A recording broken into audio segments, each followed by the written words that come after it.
Hey everyone, welcome to Zennie62 tonight, Thursday night, and our discussion is going to be the production of the biggest Super Bowl to date, Super Bowl 50, the 50th Super Bowl, and I'm proud, very proud to present my good friend Stephanie Martin, and you're going to see her in one moment when I turn this around. But I want to read you. First of all, I'm going to go and we're going to do the usual. We're going to check out the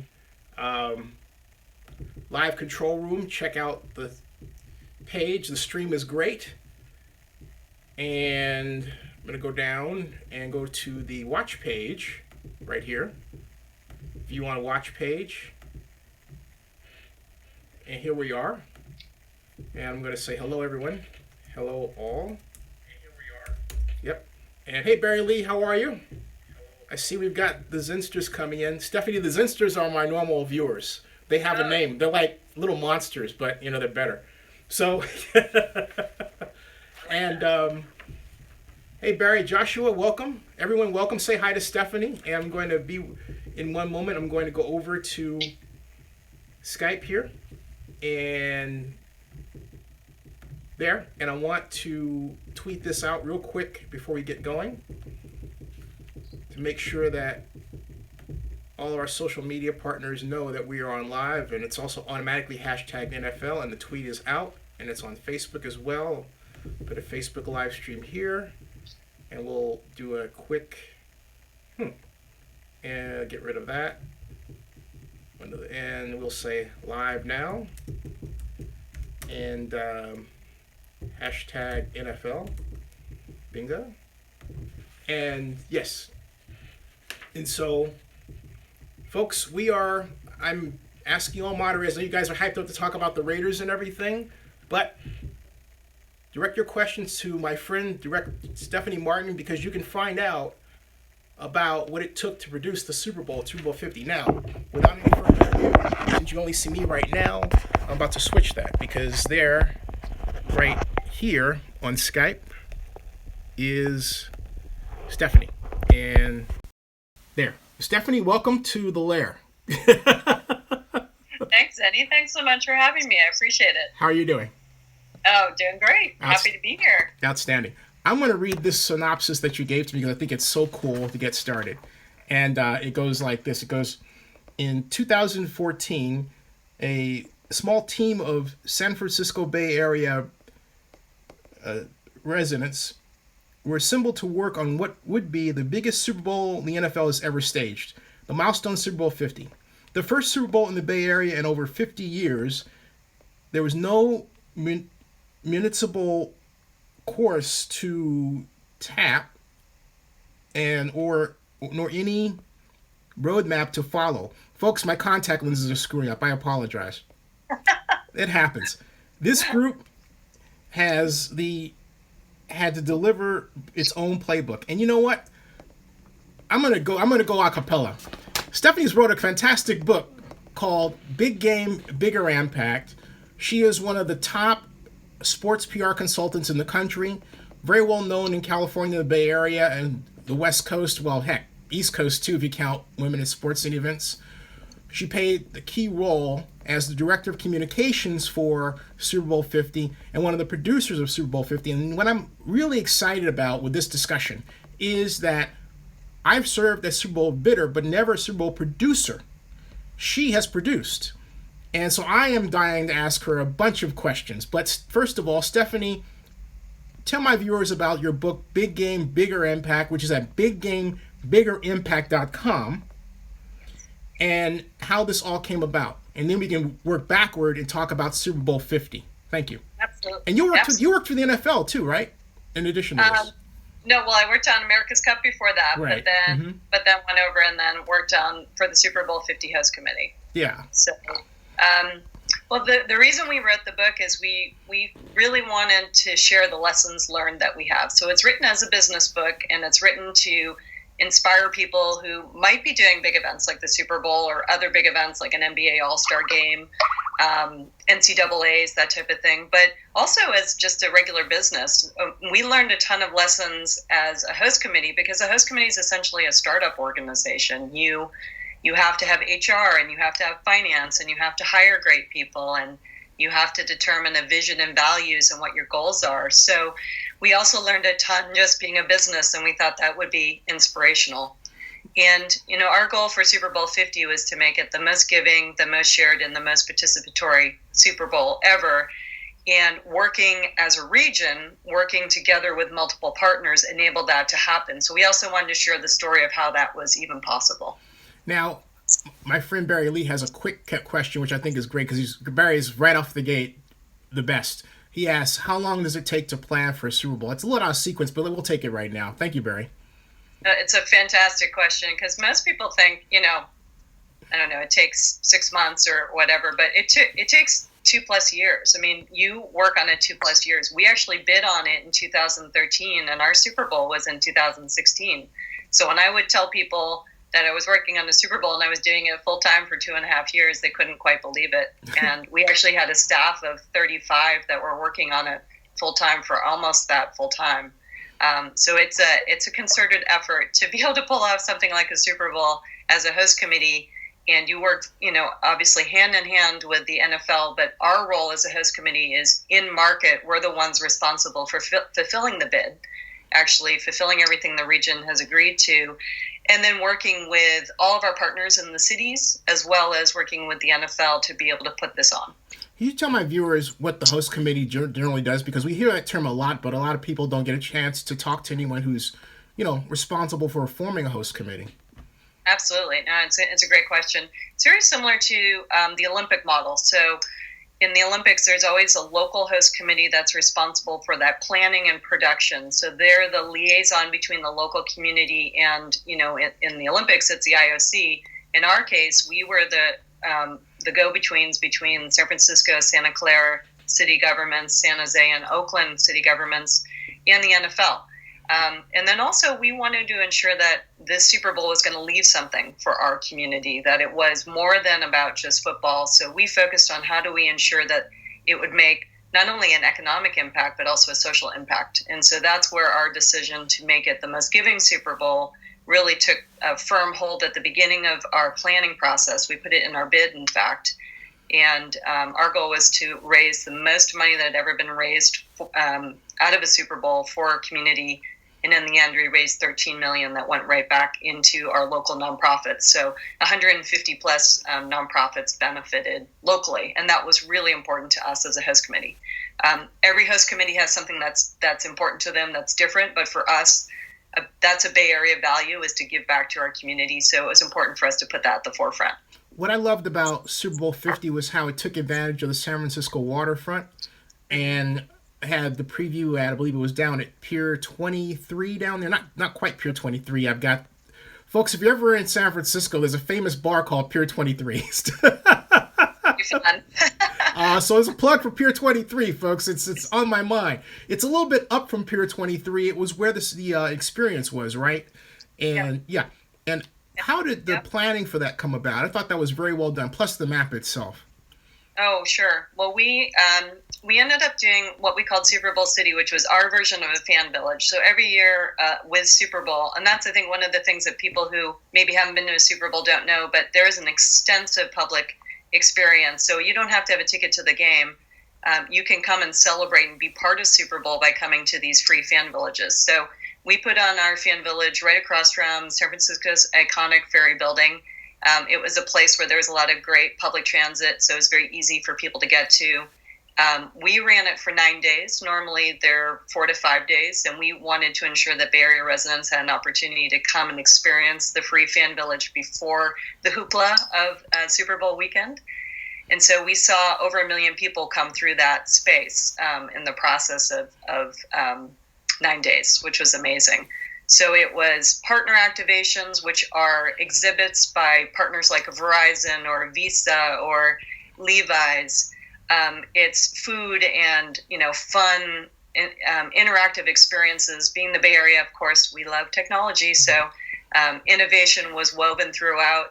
And then also really family-friendly activities. We wanted to make sure that people from all ages could participate. So we had 60 different free performances from, marching bands and the 49er and Raider cheerleaders coming for visits, autograph signings, to bands like Alicia Keys and Chris Isaak doing free performances for the fans. So it was just so fun, and a ton of hard work, as you know, but incredibly fun. How did the bands come about? Because there was also a train, I believe, among others, and it was a great lineup. And Ailey Goulding at the kickoff. Yes. What was that like? Was it, how did it come about to have those particular bands performing? And I think I had the other one that sings the song that's always in my head, and the group I can't remember, that played late Saturday night. At any rate, there we go. So right, absolutely. Well, at NFL, at the kickoff, that was in September, so that was kicking off the whole season. The NFL does this amazing kickoff event every year, and we were very lucky to be able to have it in San Francisco that year.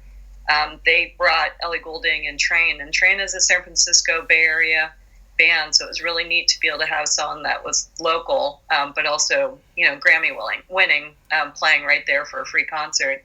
And then during Super Bowl week, when we had all of these others, we partnered with CBS, and CBS was our broadcast partner for Super Bowl 50, and they were an amazing partner in so many ways. And they helped us to secure these bands to be able to come and do these free concerts for people. And we had every type of music. We had indie rock, and we had country, and we had Bay Area favorites. And we kicked off the whole weekend, the whole week of events with Chris Isaak, because he's from, again, the Bay Area. So we tried to really mix and match so that no matter what your age, you might find something that would be interesting. Hey, so speaking of the game, big game, bigger events, what would you most like people to know coming away after they've bought and read it?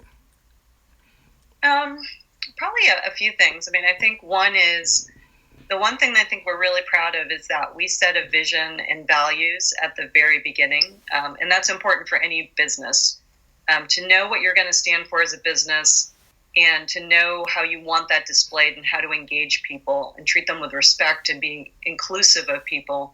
That was incredibly important to us. We wanted to make sure that people felt that they were welcome and invited, and that they could participate, whether it was as a fan or a volunteer or, a vendor. However they wanted to connect, we wanted them to feel that they had an opportunity. That was really important to us. So we hope that people will be inspired by the book to, as they create their own events, that they might follow a similar path of, having values that are very much about inclusivity, but also that they might learn, little nuggets along the way of, how to run a business that's mission driven, how to, set a purpose, or how to hire. We talk extensively about how we hired our staff, the types of questions that we asked, and then also kind of every step along the way. And then also we hope it's fun too. There's some fun stories in the book. We wrote it from the perspective of Pat Gallagher, who is my co-author. And if you don't know Pat, and most people do, but if you don't know Pat, he is a 40-plus year veteran of the sports industry in the Bay Area. He's one of the greatest gentlemen on the planet. And he worked at the Giants for 30-plus years, so the longest-serving Giants executive. So we wrote it from Pat's perspective and tucked in a variety of different stories. And plus a great guy. Oh, amazing guy. Yeah. And so one of the stories is it's like a fly on the wall, what it's like, and Zennie, you know this, what it's like to be bidding and how to present to the NFL owners and what it feels like to be in that room. The weightiness of the moment and the tension. And so we share a lot of those types of stories as well. So, it's a business book, but we wanted to make it fun. Now, Pat wasn't able to join us, but he is in another kind of way. Can you show my viewers what the Pat Gallagher bobblehead? Pat's always here. Don't you worry. Check this out, folks. This is Hey, my Pat. my prize is Pat Gallagher bobblehead. So when he retired from the Giants, they actually had a Pat Gallagher night and you got a bobblehead. And if you go on eBay, you will see that it's the most elusive Giants bobblehead and the most valuable because there were so few made. So this is like my pride and joy. Bring it closer to the camera for our viewers. That really is Pat, folks. That's Pat Gallagher. And it's got his name too with the Giants logo. That is so cool. There's next going to be a Stephanie Martin bobblehead, right? That's like, That would be a little frightening, but this is quality. Hey, so I'm curious for my fans who might wonder what was the total budget for the host committee? Because mine was $5 million, and that was, to put things in perspective, that was 1999 to going 2000. But however, because we're planning to add 12,674 seats, it was $22 million. But I'm curious, what was your budget? So in the end, we raised $50 million. And wow. So we were looking at what it would be with most host committees, they raise anywhere from 30 to 70 million based on the size of the market. So for example, New York, New Jersey a few years ago was closer to 70. In a state like Arizona, it was closer to 30. It really just depends upon how the types of things you need for the market. We knew that we would need a substantial amount of money for the operations, but also because 25% of every corporate dollar or every sponsorship dollar we raised went back to charity. The more we raised, the more money we could give. So we set a target for $50 million in goods and services and cash, and got right over the top of $50 million. Now, what was the thing that was the most difficult? And I have two questions. First, the most difficult, and the one thing that happened, or maybe a few things that you didn't expect. Kind of like contingency plan. What do I do? Sure. Well, in the fundraising, we are a state that doesn't come with a municipal purse, so we didn't have any state funds. We had to be 100% self-funded.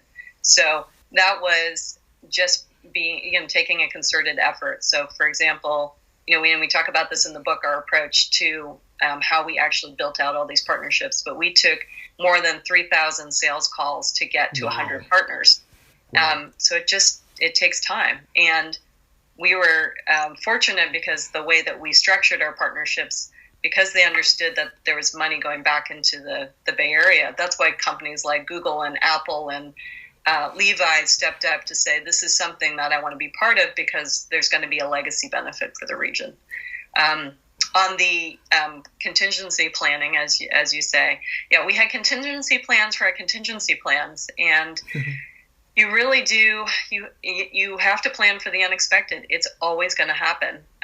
Like during our opening weekend, for example, we had a celebrity speaker that was supposed to help us with our kickoff press conference. They dropped out at the last minute. There were high winds and rains the day before we opened. I remember that. Yeah. We had to deal with the rain, and we had a structure that had come untethered that had to be put back together again, before we opened.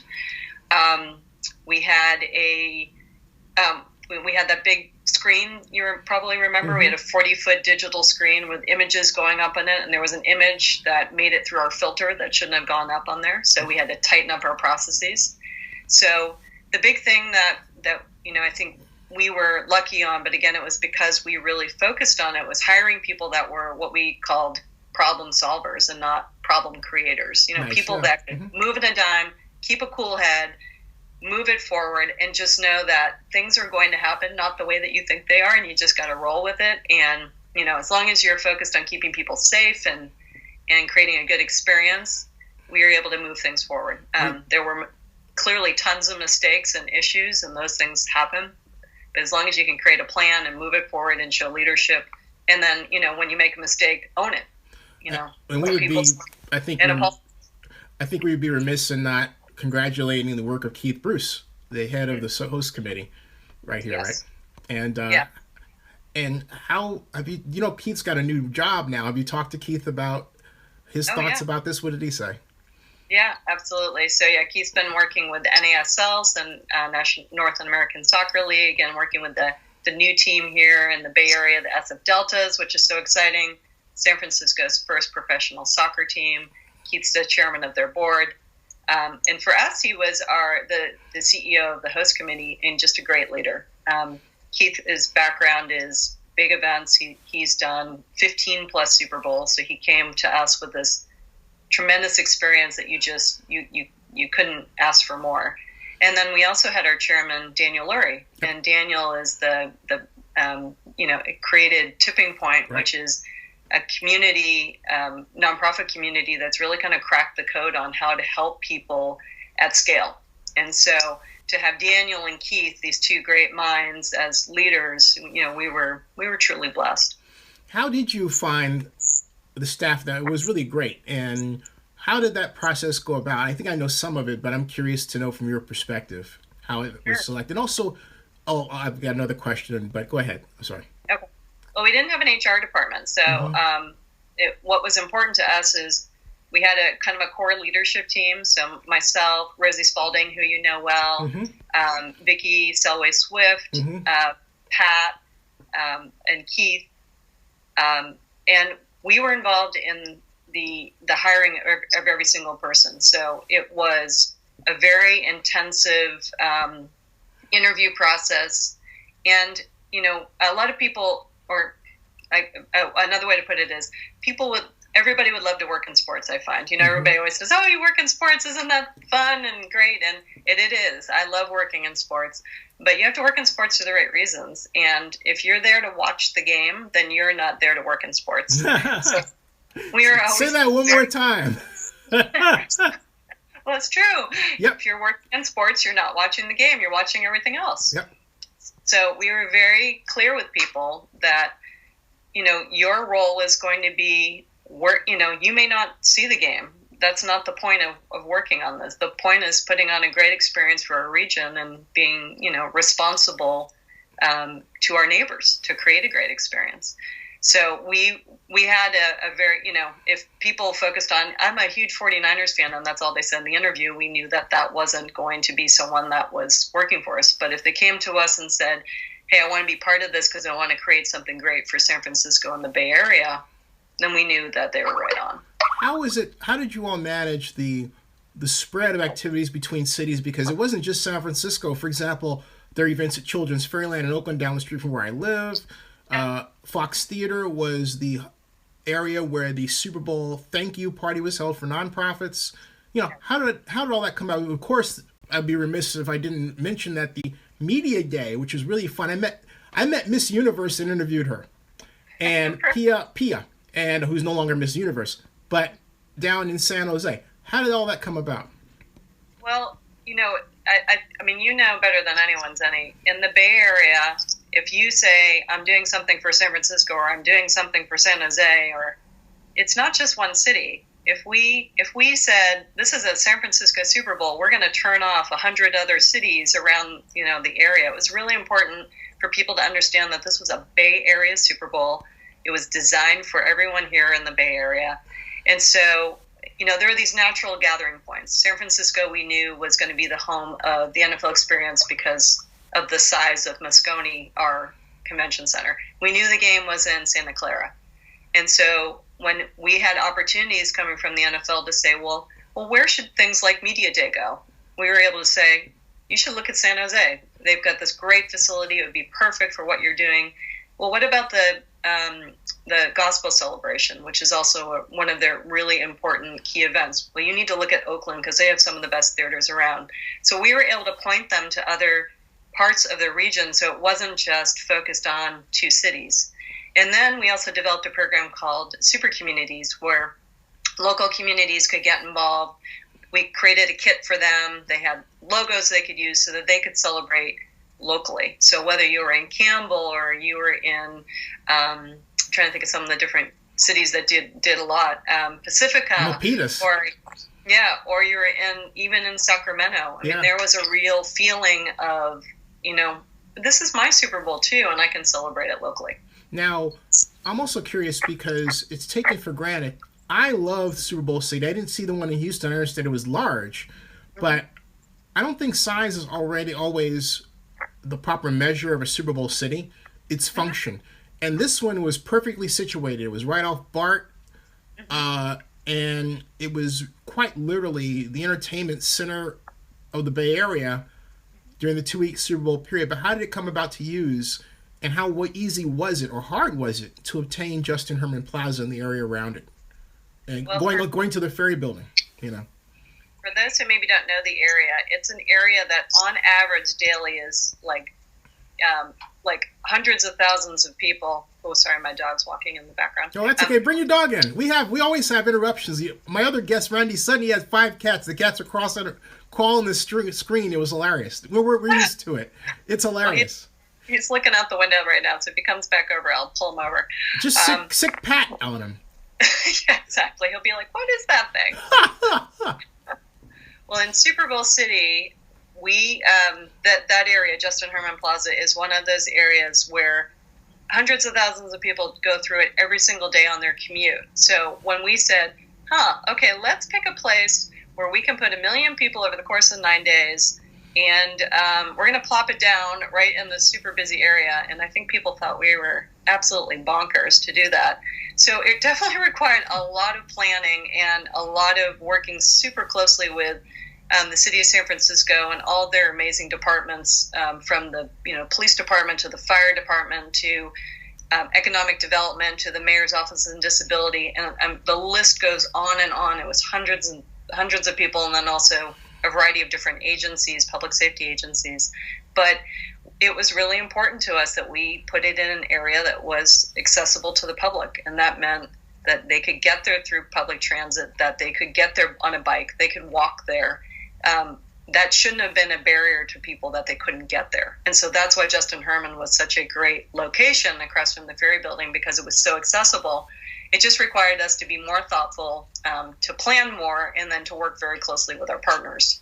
And partnerships are everything. Relationships are everything. And we focused very, very heavily on making sure that we had great lines of communication open with our partners. And I could not say enough good things about the city of San Francisco. They were truly amazing. And on that note, too, hotels, I remember when I worked on the bid, I had meetings with what were then we were able to gather 31 hotel managers together, which wasn't everybody, but it was the bulk. And even they helped us get the hotel rooms we got even at the last minute, which was like $15,000 for our bid. Yeah. But that said, in terms of actual coordination, how did you guys work with the hotels? Did you have a regular meeting, or how did that go? Very similar to what you've done. We did an initial meeting where we pulled them all together. We did ongoing meetings where they would come together so they could ask us questions. We had a central person on our staff, but then also working with SF Travel so that they had this constant connection. Also, the San Francisco Hotel Council was a great partner. So we tried, again, just to keep as many communication vehicles running as much as possible. We tried to give them as much information in advance as we could, and then understand what their questions were. Sometimes we couldn't answer the question right away, but we knew what it was, so we knew how we could go and get that answer. And so it really was, it was a concerted effort. I mean, as they say, it takes a village, and in this case, it took a region to pull off the Super Bowl. And that was Joe DeSaro. I always get his name a little bit at head of SF Travel. He's still president, right? Yes, Joe D'Alessandro, exactly. Yeah. He's an amazing just partner, but he was also on our board of directors for the host committee. So we had him, we were hip to hip with Joe. He was one of the ones that actually presented the bid back in 2013. And I was there. I was in Boston. Oh, yeah. I was right there front and center. That was the third Super Bowl bid I'd covered, and that was at the Boston Marriott on the waterfront there. Yeah, that's right. Marriott, exactly right. Yeah, that's right. Were you nervous going into this? Were you nervous going into this? I'm just curious. Well, yeah, I think we all were, because it was something that everybody wanted so badly. We hadn't had a Super Bowl here since 1985 when it was at Stanford Stadium, back when, you're playing a Super Bowl and there's wooden bench seats because it was the old stadium, you know. So to be able to have the opportunity to go in, and then the 49ers were, in the process of building that beautiful new Levi Stadium. So it was, we had that opportunity to be able to share that. And then going into it, I think everyone was nervous. It was being broadcast live. NFL Network sets up TV cameras in your room. So it's the, Mm-hmm. thrill of victory and the agony of defeat live in real time. And you're just praying you don't say anything that should be beeped out later. So it was definitely a tense moment, but it's funny. There's still a video out there of showing the guys and gals, like we had a team of about 10 people there. So showing everybody's reaction and the joy and the, just the excitement and all that, those months. It took 5 months to put the bid together, all those months of putting the bid together and coming and, you've won it. And then all of a sudden it's like, oh, we won it. We have to put this on. Oh my God. So Holy crap. Note. Now, let's take it from a sport management. I'm just going to make one adjustment because I can hear my voice echo. So I'm going to make sure this is, it is. Okay, cool. I wanted to make sure that it wasn't my voice. That was something else. But let's put on a sport management hat for those at places like USF who are doing sport management programs.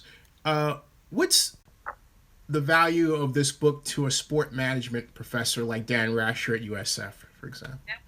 Well, Dan reviewed the book for us, which was fantastic. He's great and gave us an endorsement, which was lovely.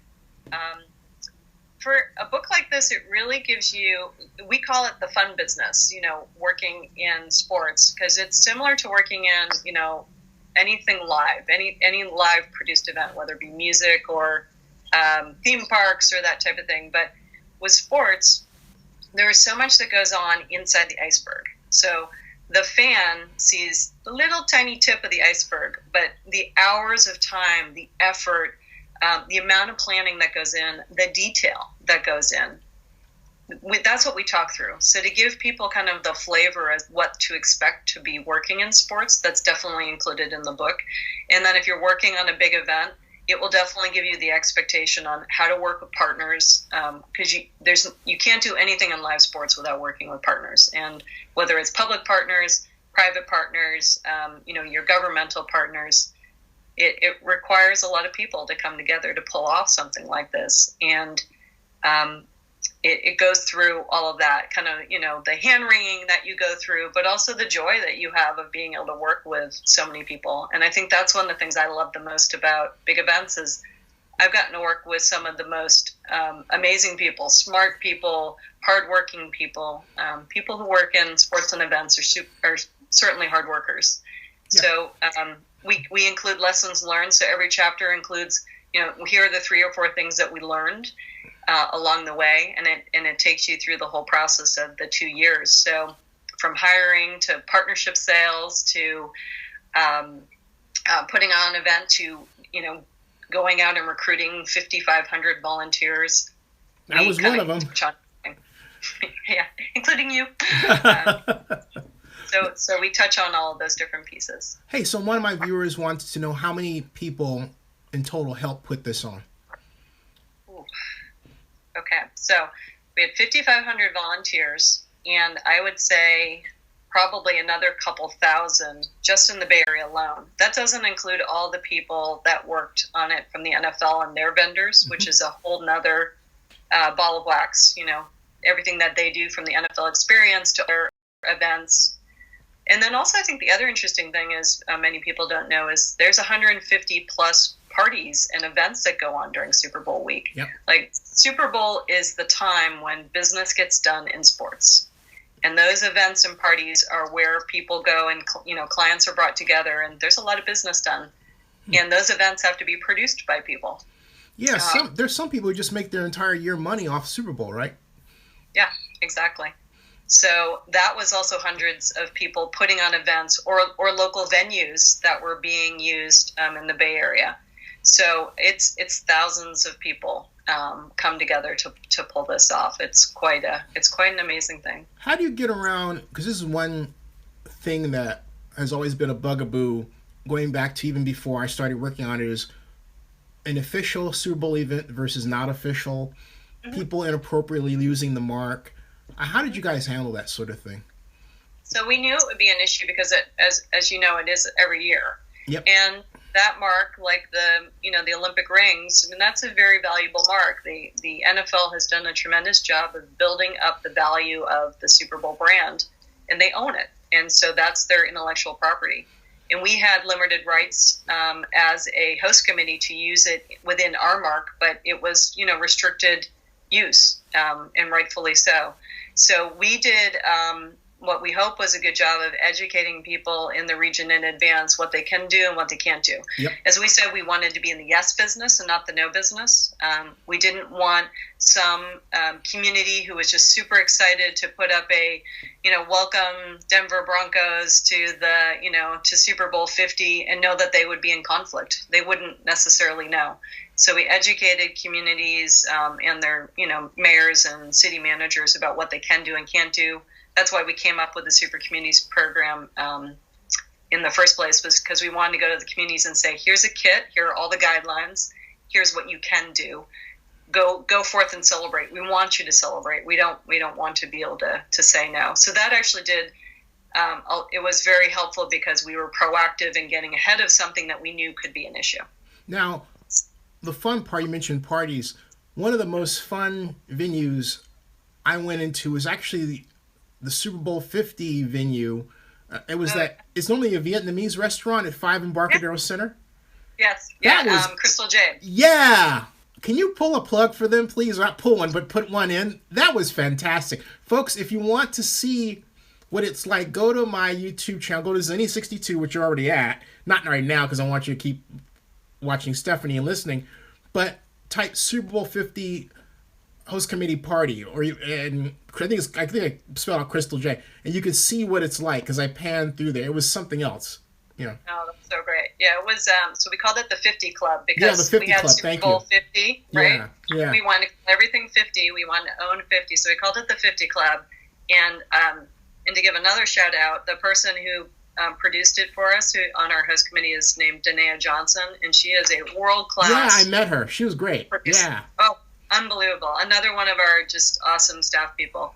And Danae put on an experience that was just bar none. It was, and the 50 Club was designed to be able to thank all of our partners, all those people that helped enable us to raise, that 50 million. Mm-hmm. This was a way to thank them and help enable them to enjoy the experience of Super Bowl City. And it was so great because it was above Super Bowl City. It was on, it had that landing where you could look over and kind of take in all the bodies and all the people running around. So it was pretty special. I'm glad you enjoyed it. Oh, it was a lot of fun. It was a great place to be, especially when it started raining that Saturday night, because it was really great. It was great, and then the Saturday night it started coming down. I was like, oh. But I also liked how, not just Super Bowl City, I should say it in a different way. I liked how Super Bowl City interfaced with Embarcadero Center, and and how was it planning for that between the security interface and the Hyatt Regency Hotel, which some people call the Grand Hyatt, but it was really seamless. I mean, the problems were few. They're actually minuscule from my perspective. But how did that come about as an idea? I'm glad you had that experience because we now almost a year later, it's great to still hear those experiences. That was a lot of planning and working with Boston Properties, with Bob Peaster and also David Lewin at the Hyatt Regency. Again, it was great partnerships. It was people wanting to come to the table. And they're the property managers for the Embarcadero Center, right? Boston. What's that? Boston Properties is the management company for Embarcadero Center. Yeah. Okay. You were saying. I'm sorry. Go ahead. You were saying.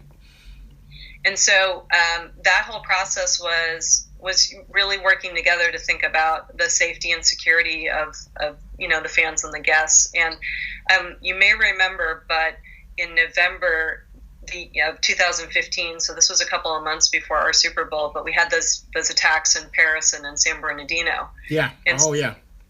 So at that point, we had to, we already had tight plans. A Super Bowl is a Tier 1 level event, so that's the highest level other than a presidential inauguration when it comes to security. So we had very high security protocols already in place, but once that happened, we doubled down on security, and we really made sure, working with all of our, with the San Francisco Police Department, that there was a safe way to come and go, and that people felt, it wasn't difficult for them to come in, but they felt safe coming in. They felt that this was going to be a place where I can be safe. And we communicated a bag policy in advance, so people knew what they could bring and what they couldn't bring in. And then working with those buildings around the area, we put in processes so that people could come in and go and feel good. And I think, maybe it was like Wednesday or Thursday, I was out in the crowd because one of my roles during the week, which was, during event production time, you wear like 6 hats. Yeah. I was in charge of the concert talent, and so I was going from one venue to the next, and I kind of took a moment and stood there in the midst of the crowd, and it was full. Yeah. And the feeling felt great. It was, you could almost feel this feeling of joy because people were having such a good time, and I hadn't felt anything like that. I've been to concerts where you have that feeling because people are so enamored with the music, and it was pretty amazing. So a huge hats off to Rosie Spalding, who was our VP of event planning and operations, who was the lead for Super Bowl City, and she's actually now working on the Rugby World Cup Sevens that's coming to AT&T Park in 2018. Wow. So that looks a great event too. But working with the city and all of those, and our partners, Boston Properties, the Hyatt, and then also other buildings like One Market and Landmark, they were amazing partners. Now, I think for me, 'cause I just have to say, the one place where I realized it was cool, ironically enough, I had just come out of the Sonoma Winery Pavilion. Yeah. Yeah. And did an interview with them, and I looked around, and it was like everything was working like one cool, fun machine, Yeah, like it was nice. And I think, and also it was, as the guy, I have to say this because the Super Bowl 50 concept came out of my Jacqueline the NFL Playland, and it was nice to see it pulled off the right way. And what I mean by that is you had concerts over here. It wasn't just a place, because in the early days of the concept, people didn't have any idea what to do with it. And you guys did it the right way, the best way, and that's a hats off. Because when I came up with the concept, this is back actually 1999, it was because, Oakland has no hotels versus San Francisco. We have some. We have 33,000 rooms. But San Francisco has something like 60,000 top quality hotel rooms. And that was the reason, but now it's part of the bid. You've got to have, we didn't call it Super Bowl City, we called it Jack London's NFL Playland. And I was trying to get the Rolling Stone down there. So that was my idea. But you guys, you got, let's see, Illy Goulding with the help of CBS. You've got, I don't know who you didn't get. To me, it seems like you got every great hot group there was. And what I love about what was done is it showed America what the Bay Area is really about.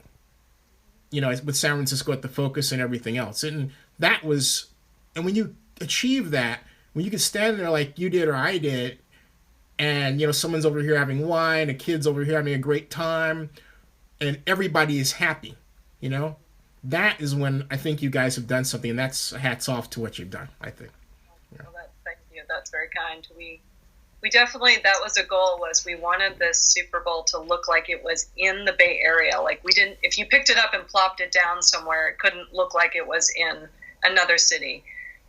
It needed to look and feel like us, and the Bay Area's values are very much built on innovation and, being disruptive, but being disruptive for change, and, philanthropy and giving back and community and inclusion. And so we wanted those feelings to come across. So those were things we really focused on. And Dustin Scott has a question. He says, hey, Zennie, ask Stephanie, what was the role of the local emergency management administrations of San Francisco, Santa Clara in preparation for Super Bowl 50?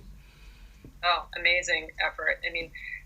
The public safety work of our local, state, and then also federal, at the hand of Homeland Security, who's always, assigned to working on a Super Bowl. The amount of work that they did to prepare and really think through every contingency. They did amazing in-person planning events that we all came together with hundreds of emergency professionals from out the region. So not just even the big cities of Oakland and Santa Clara and San Francisco and San Jose, but every city in between, and really got us to think, about how things could work and do tabletop exercises and, think about what would happen if there was a natural disaster. The planning was significant and thoughtful. And I think what was also really fantastic was it was an opportunity for these emergency management groups, agencies to partner together in a way that maybe they hadn't had the opportunity to do so before, because this was the first sporting event that was really regional in a long time. As you said, a huge hats off to them, because we cannot thank them for the amount of work that they did. Their professionalism is truly unbelievable. Now, what's the next step? We've got 9 more minutes, unless you want to stick around longer. I'm happy to have you for longer. But what's the next step? And here's why I asked that question. Okay. There was a man I got to know by the name of Robert Dale Morgan. And Robert Dale Morgan is a legend in Super Bowl planning. Sadly, he passed away at 50 years old. I met him. He first produced the 34th Super Bowl in Atlanta, and then Houston. And he was in the workshop, and we met face-to-face at the NFL had held in the NFL headquarters in New York on August 20th of 1999. And he had established for himself a business of basically being a Super Bowl producing consultant, or the head. Sure. I mean, is that what you'd like to do? I think that's a logical path for what you and Pat have done. I asked the question because when you package something like that, I mean, you hate for it to just be a one-off. You want to say, yeah, I want to do it again, right? Yeah. Well, I think that's why we thought, let's do the book, because I think one of the things we talk about is what we learned from the host committees that came before us. And one of the things you do learn is there are things you do specifically for your community. So that's why when people say, would you go do another host committee physically? Well, I know my region, so that's why it works, it worked for me to work here. But to go to a Minnesota, I don't know that region. It really requires locals. You point. Help facilitate an ease into market for the NFL and for all their partners in a way that an outsider could never do. Every city and community has its own, ways of doing things, their own individual values. So you really need locals to do that. So our hope is that this book could be a great starter for another, host committee, that they could maybe pick up a few things that are helpful, but they are going to do it their way because they know their community the best. Well said. Yeah. And I think our hope is also that by showing everybody what we were able to do as a community to host Super Bowl, that we not only could host another Super Bowl, but that we're going to get to host some other great other events. We certainly hope Super Bowl comes back soon. And of course, my hope is we get LVI, because that would be Levi. So that would be fun, Super Bowl 56. But, we should, we have a lot of opportunity to host other big events here. And this region pulls together in an amazing way. So that's our hope, is there could be some other fun stuff coming our way as well. Now, John Marks says you should be a GM for an NFL team. At any rate, which I thought was a cool comment, but here's a question that Barry Lee has, and it's, do any other teams contribute to putting on the Super Bowl, not including the host city? Yes, so we worked incredibly closely with the 49ers, and then also with the Raiders. So, people might be surprised to think that we didn't work with both teams in the Bay Area, but we did. It was held at Levi's Stadium, and the 49ers had also the added work of building a stadium while we were planning for a Super Bowl. So they had a lot on their plate. And so we, a host committee does do a lot of the heavy lifting, but you are working side by side with your partner, your host club. Mm-hmm. And then with the Raiders, they were amazing. They were great supporters of what we were doing. And I think what was so interesting about it is, the Bay Area, between those two teams, there are 8 Lombardi trophies. Yeah. And one of the things we wanted to do was celebrate, the pride that we have in those wins. And so we took those 8 Lombardi trophies on tour for 3 months around the Bay Area and allowed the fans to get them. And, it was really fascinating because, well, one, both the teams allowed us to touch their trophies, which we were amazed at, because those are their crown jewels. So they loaned us the trophies for 3 months. We took them on tour, and the fans were amazing. You never know. You get 2 different teams of fans. How are they going to act together? They were respectful of each other. They didn't necessarily, a Raider fan's not going to take a photo with a 49er trophy and vice versa, but they were so respectful of each other. And we heard the most fun stories. I think my favorite one was we met a woman who, during the first Super Bowl when Joe Montana was on that 92-yard drive, she actually went into labor because she was so excited. She was jumping up and down. You're kidding me. To us, that was the beginning of our family and of the 49er dynasty, and we're like, oh my goodness. So we heard these amazing stories that were just so personal about the love that fans have for their teams. So that was pretty awesome, just to go out and take those trophies into the region. And we hit 21 different cities in 3 months, and oh my God, it was a wild ride, but incredibly fun. Now, in closing, unless you want to stick around, you have another schedule, right? Just making sure. Yeah, I have to go cook dinner. That's quite important. Tell the mister I said hello, by the way. Now, I will. Now, is there going to be a book party or anything? Yeah, so the book's going to be available on Amazon and Barnes and Nobles in the U.S. Mm-hmm. It goes on sale May 9th, which is exciting. It's just around the corner. Mm-hmm. And the audio version will be Pat himself actually doing so. And for those of you who know Pat, he's got this amazing voice, so it's pretty fun to hear. So we've really enjoyed that. But yeah, what we're not doing, I think.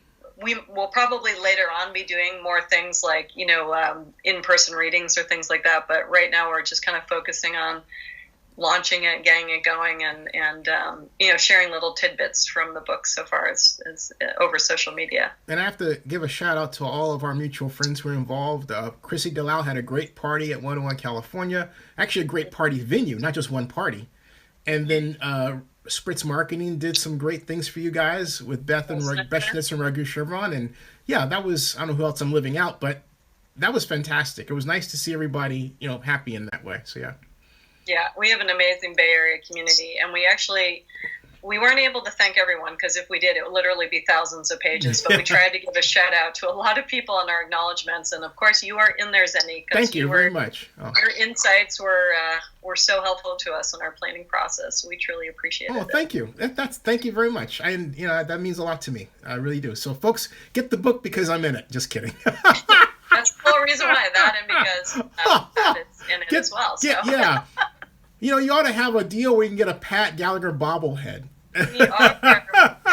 We're going to have, if you buy 5, you get a Pat bobblehead for free. Pat bobblehead. PatBobblehead.com. There you go. That's right. He's got a few extras, so we thought that was a great way to be able to, put them in the hands of some people that might really want them. Oh, that's too funny. Hey, I'd like to have you back on too, just to talk Bay Area sports business, and also you're still part of Women in Sports and Events, right? Yeah, still part of WISE, Women's Sports and Events, and yeah, it's a great organization for any women across the country who are interested in sports and networking, and it's a great group of women, very professional women working in sports. So we really enjoyed that. Well, Stephanie, I'm gonna let you go so you can cook dinner, and thank you so very much. Thanks, and remember, great to see you. It's big game, bigger impact. How the Bay Area redefined the Super Bowl experience and the lessons that can apply to any business is the full name. So, and then you can learn more at biggamebigerimpact.com. And I want to put that right down here in the field, folks. BigGameBiggerImpact.com. Check it out, and won't be the last time. Thank you, Stephanie. Say, everybody, hey, everybody, say bye to Stephanie, and tell them your Twitter handle so they can follow you, Stephanie. Oh, yeah. I'm at Steph K _ Martin. So I'm Stephanie Martin, so Steph K _ Martin on Twitter as well. And I worked in the sports business for a long time, so that's what I tweet about, and specifically around athletes and their branding. So. Oh, you want to talk? Well, another time we'll have you on to talk about your new business, because I think that's very exciting. Yeah, absolutely. Really happy to. You got it. All right, see ya. Okay. Take care. All right. Bye. Okay, see ya. Well, folks, it was Stephanie Martin, and wow, we've known each other for a while now. We go back to women in sports and events. I have an interview up with her when she was over at WISE, which is Women in Sports and Events, right? And yeah, just as John Mark said, and others, I mean, yeah, she's a extremely bright person, one of the best in sports, in the business of sports ever. Yeah, could be a great general manager for an NFL team, but her focus is in communications and event planning, and she's a steady player, and very much the consummate professional in sports, and a person you can learn a great deal from. So I'm honored that she came on and really gives you a picture of where I want this live stream to go as we move forward in the future. It's still young, not even, I think, 2 months into this, right? But yeah, so let's talk Raiders. Let's talk, first of all, you want to talk about the schedule, or do you want to talk about Las Vegas and the authority? You tell me what you want to talk about first. Okay. Barry Lee says, okay, now if they're doing that in Vegas, then it just gets even more insulting. Oh, you mean as far as having the NFL draft in Vegas, the Raiders? Oh, before I forget, this is where you can get Stephanie's book. Excuse me. It's Big Game. Make sure I get this out. Excuse me. Big Game, Bigger. Excuse me for a second, folks. I'm trying to find that thing that I was reading off, you know what I mean? And it's right here. Ta-da! And it's Big Game, BiggerImpact.com. You can't read that. Hey, John Howard, you can't read that, can you? Can you read that? I didn't think so. No, it's Big Game, BiggerImpact.com, right? Big Game, Bigger. Oh, yeah, I gotta do an HTTP here. Hold on a second. Do that again. I've got to do that again because otherwise it's not a link, is it? And you want it to be a live link. HTTP, like that. Nah, and let's see, does that work? And hey, that seems to not work. Doggone it. Let me try it another way. Big Game, Bigger Impact. Big Game, Bigger Impact. That didn't work. I thought it was BigGameBiggerImpact.com, but then, of course, because my contact lens is screwing up, aha, I found it. And so guess what? I'm taking that and putting it down here, and voila. There's the right URL. Now, okay. John Marks, tell me about Nancy Finley. I apologize for not being able to zero in on that completely, but, we had our guest on. And now as far as Mark Bedane, now I'm going to talk about this, okay? Raiders, NFL draft in Las Vegas. Why? Okay. All right. Mark Bedane, I don't know how many of you saw, and I did put on video, Mark Bedane's presentation to the Las Vegas Stadium Authority today. But it was quite insulting to Oakland. And I agree. I've had boss man call me expressing his frustration and anger You all are expressing your frustration and anger, and I get it. But you know what? It. Let's see. Oh, hey, hey, Barry. Thanks. We're done with Stephanie's been our guest. She is now off to do her thing at home. So it's open. We can talk now. That's cool. You know, that's cool. So, but thank you very, very much. That's cool. Now, oh, Nancy Finley is the daughter of Carl Finley. I get it. I get it. I get it. Okay. Now, the Oakland Raiders aren't just that. They are here. And I don't know how many of you watched the Las Vegas Stadium Authority board meeting today, but if you listen to that discussion for the entire time, you should be now quite convinced that the Raiders are going to be, if not here, more than likely here for the site quite some time. Maybe the next 4 years. Because of the fact that they are way behind regarding that stadium situation. Woo, boy. Did you see that? Yes. Oh, okay, John, thanks. Thanks. Now, something else, though. On draft day, that's Thursday. That's not Saturday. And I'll bet you, the Raiders usually have their draft day party at the headquarters, right? In Oakland. I wonder if that's still going on. Let me see something here. Let me go to Google, all right, and I'll show this to you, and type NFL draft day Raiders 2017. Let's see what we get. Let's see here. Now, I know the news is that the Raiders are going to hold a draft day in Las Vegas, but I thought he said Saturday. Okay? I thought he said Saturday. So let me see something here. That would be a slap in the face to the fans if they really intended to do that. I wonder. Hold on a second. I wonder if Bedane was just being a little gauche, as they say. French term for turning left. Let's see here. Maybe, because the official site of the Oakland Raiders, let's see that. Okay, they've got their $100, they've got their mock draft. Raiders released Dallin Williams. Oakland Raiders quarterback Derek Carr, featured videos. And guess what? They don't have anything here on the website that announces a party even on draft day. Now, they do have the Raiderettes field auditions. This is what I'm looking at here right now. Take a look, all right? This is what I'm looking at here right now. This is the Raider website, all right? They did have the final auditions for the Raiderettes. Okay? And this is the website. Featured videos. Okay? Let's say return to greatness. Nothing about a draft party.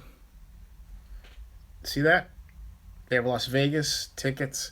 So if we click on Las Vegas, okay, they're really focused on this Las Vegas jazz, all right? And they've got their draft tracker here. Okay? Las Vegas news, stadium FAQs, all that jazz, all right? The news here. News home headlines, newsletter, regular season schedule. The Raiders' regular season schedule is out. Let's see what we've got. And there we go. There's the regular season schedule. And let's have a look.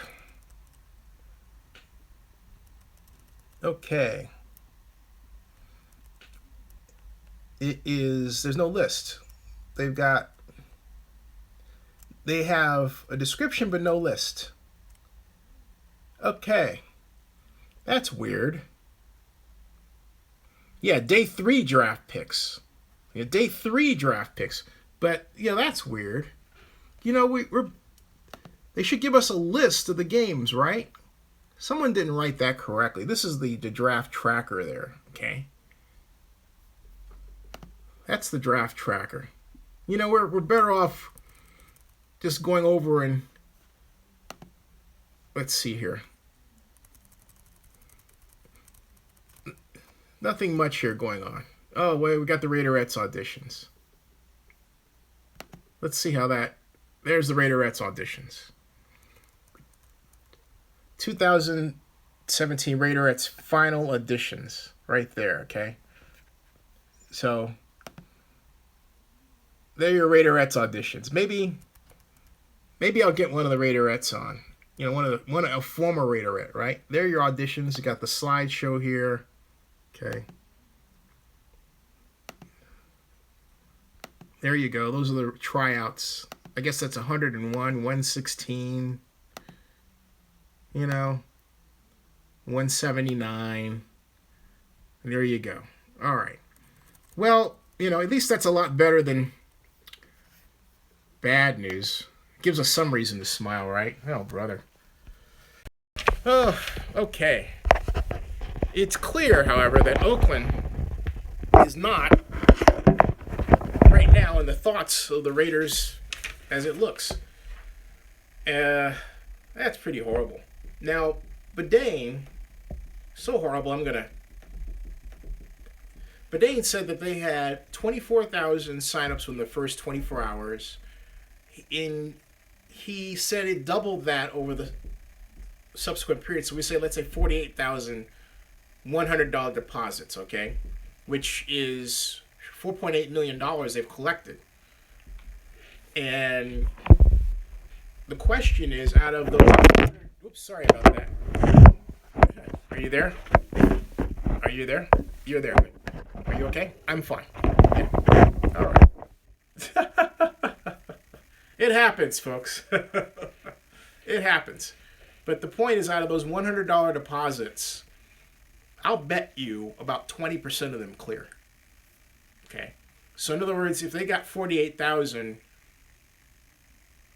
they'll get maybe 10 or 20,000 that actually clear when all is said and done. There you go. Okay? Now, you know, why do I say that? Because of the cost.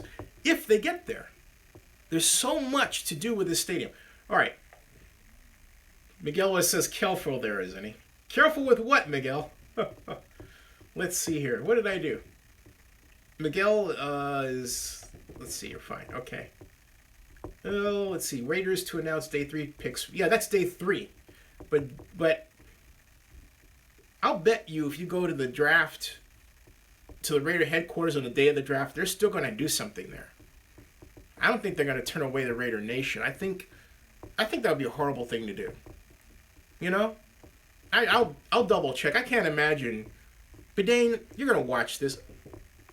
Are you actually going to turn away Raider fans in Oakland or Alameda on draft day? I'm just wondering, okay? I'm just wondering. Now, 831 Scott says, I wouldn't put it past them. They don't care about the fans. James Lund says, hey, Zennie, what's up? Keep up the good work. Thank you. And Corey Brown, hey Corey, says, all the more reason to go to Mark's door and press him for a deal in Oakland. Yes. Miguel says, the Raiders NFL draft being held in Las Vegas is a big middle finger to all Raider fans. Yeah. And let's see here. To all Raider Nation and all Raider fans everywhere.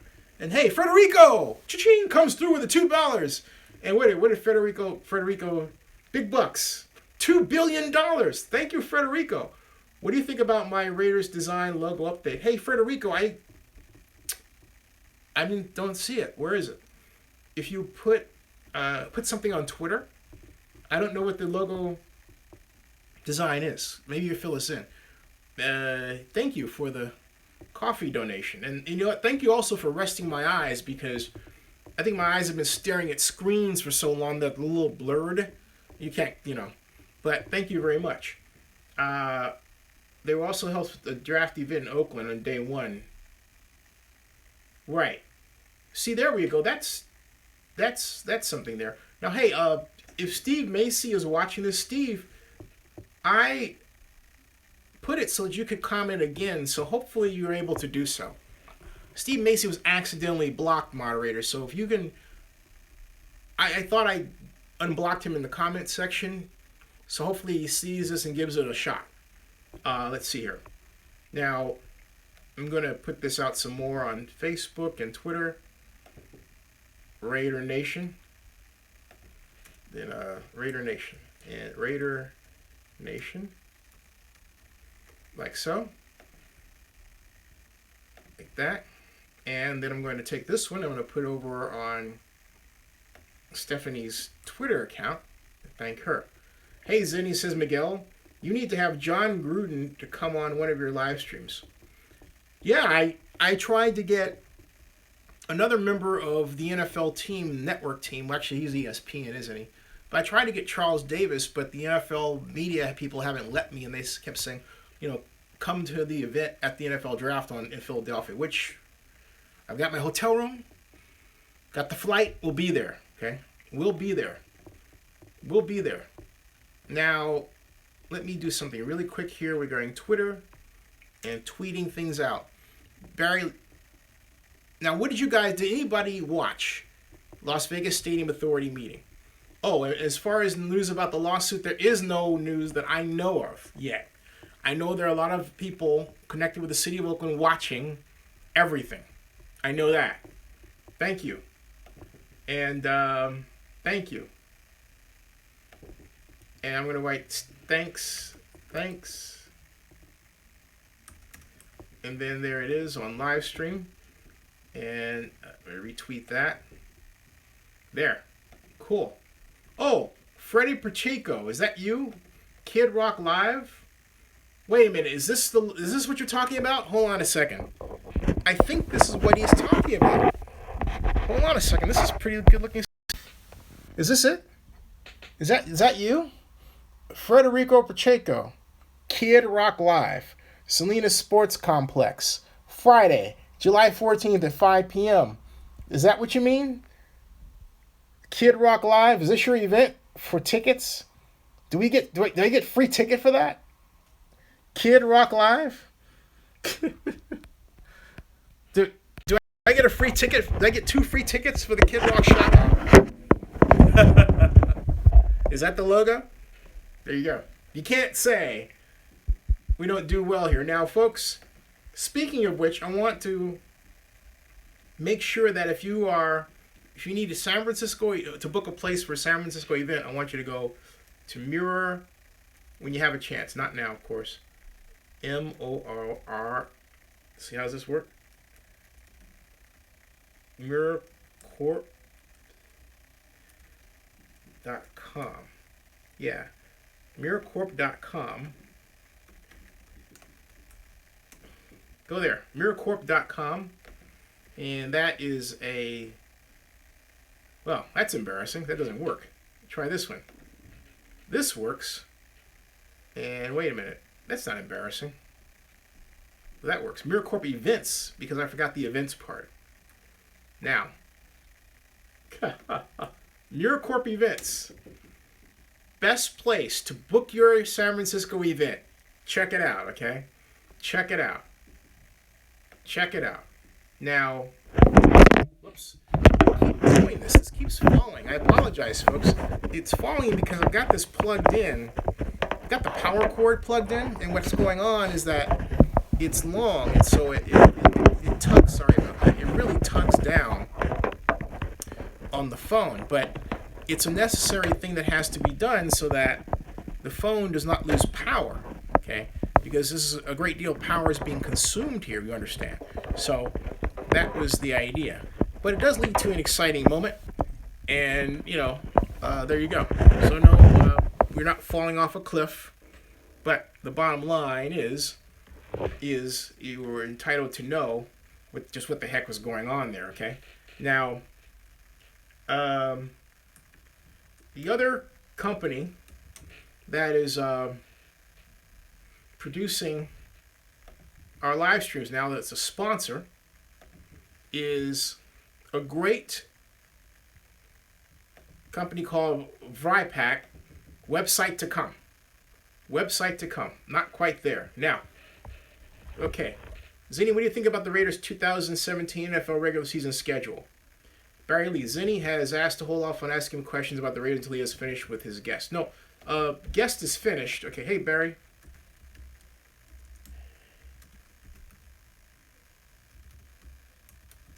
Guest is finished. Guest is done. Let fire with questions. Cool. Cool. All right. Okay, now. Octavio, I am finished. Yeah. Barry, yeah. Yeah, we're cool, Barry. Thank you. Now, let's go through the Raiders' schedule. Let me... Oh, it's a freeze. No wonder. I was thinking, did Barry just get... His his computer froze. Hey, Barry, you need to free up your RAM. Might need to restart your computer. Just saying. That might do it. There you go. That's hilarious. I thought, what's he doing there? John Marks. Why are we patronizing the team? We need to stop and get Mark Davis out of ownership. Out. John Davis says, thanks, Barry. The Raiders. No Sunday night or Monday night games. Let me get the Raiders' schedule because it wasn't properly posted at Raiders.com. I don't know what they were thinking by just having these words without a list of the games. But whoever posted that content, nope, didn't do a good job at all. So I am going to help out by showing you the Raiders' schedule because you need to see it. And it's listed here. They got NFL schedule week 1, and they should have it on a per team basis. So I'm going to scroll all the way down here. And yes, I found it. NFC North, Green Bay Packers, AFC, let's go down here, AFC, alphabetical order, AFC West, and voila. Hold on to your butts, folks. Here we go. Here we go, here we go, here we go. There we go. Now, the Raiders.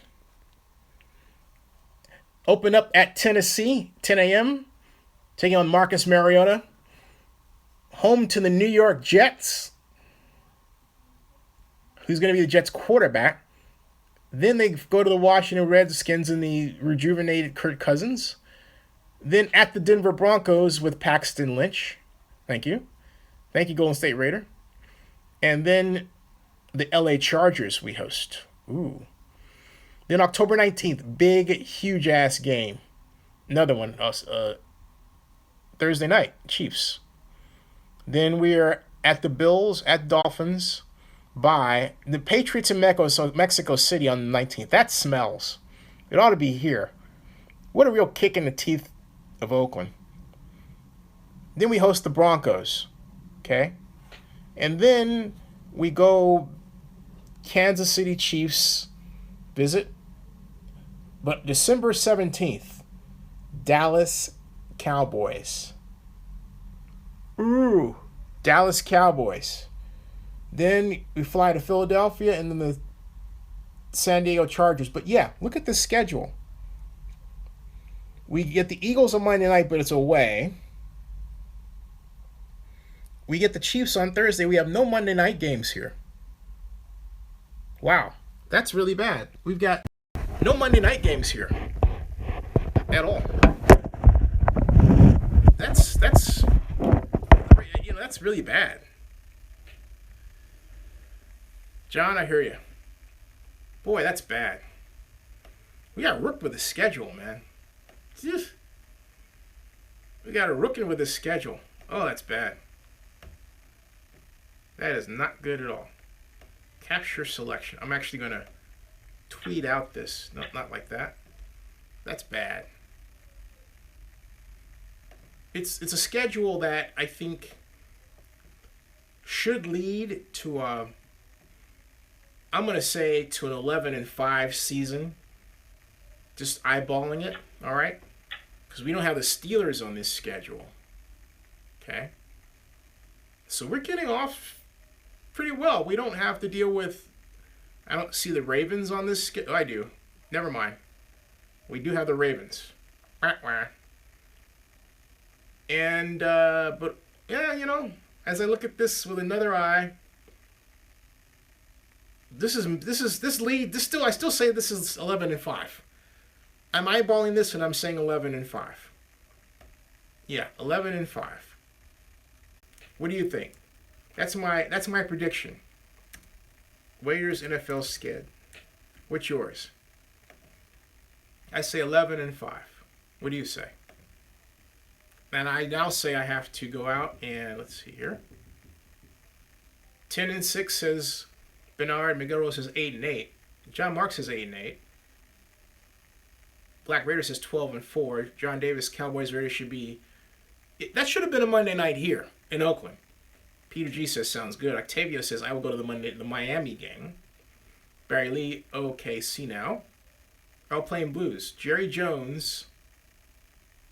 Better bring a Bible. Bernard, damn, 8-8, y'all. Forget last season. Hey, so are you all?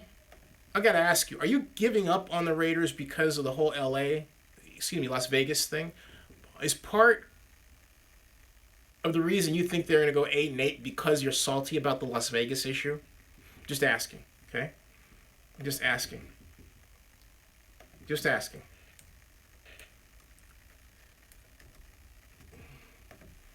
Just asking. Donkey says 12-4. They aren't going to give the Oakland Coliseum any home primetime games. Empty seats, bad vibe. Yeah, that's a great point. In other words, the lack of primetime games reflects this lame duck situation. Yeah. That's bad. And they do still need to win a Super Bowl for Oakland. I agree with you. John Mark says, I am giving the Raiders no chance this year. No chance. I'm pissed off, guys. Well, I'm giving them a chance, okay? And I don't know to what extent losing helps our cause of retaining them. Our best chance to retain the Raiders is through lawsuit, okay? That's our best chance. Is through lawsuit. You understand? That is our best chance. Oakland Raiders NFL. I'm putting this on Facebook right now. Live stream. Talk now. Hashtag NFL. Hashtag Oakland. Hashtag sports. There. Post to Facebook. Just putting lawsuit. That's right. A lawsuit is our best bet. It's because, and I still say, and I understand that there are others who disagree with me, but our best chance for victory is not just a lawsuit, but to acquire the team by eminent domain. Now, I apologize. I was going to have a special attorney on this week to talk about. I still can. We still have the week. And then I'm going to next week of the NFL draft. On Sunday, I'll release my mock draft.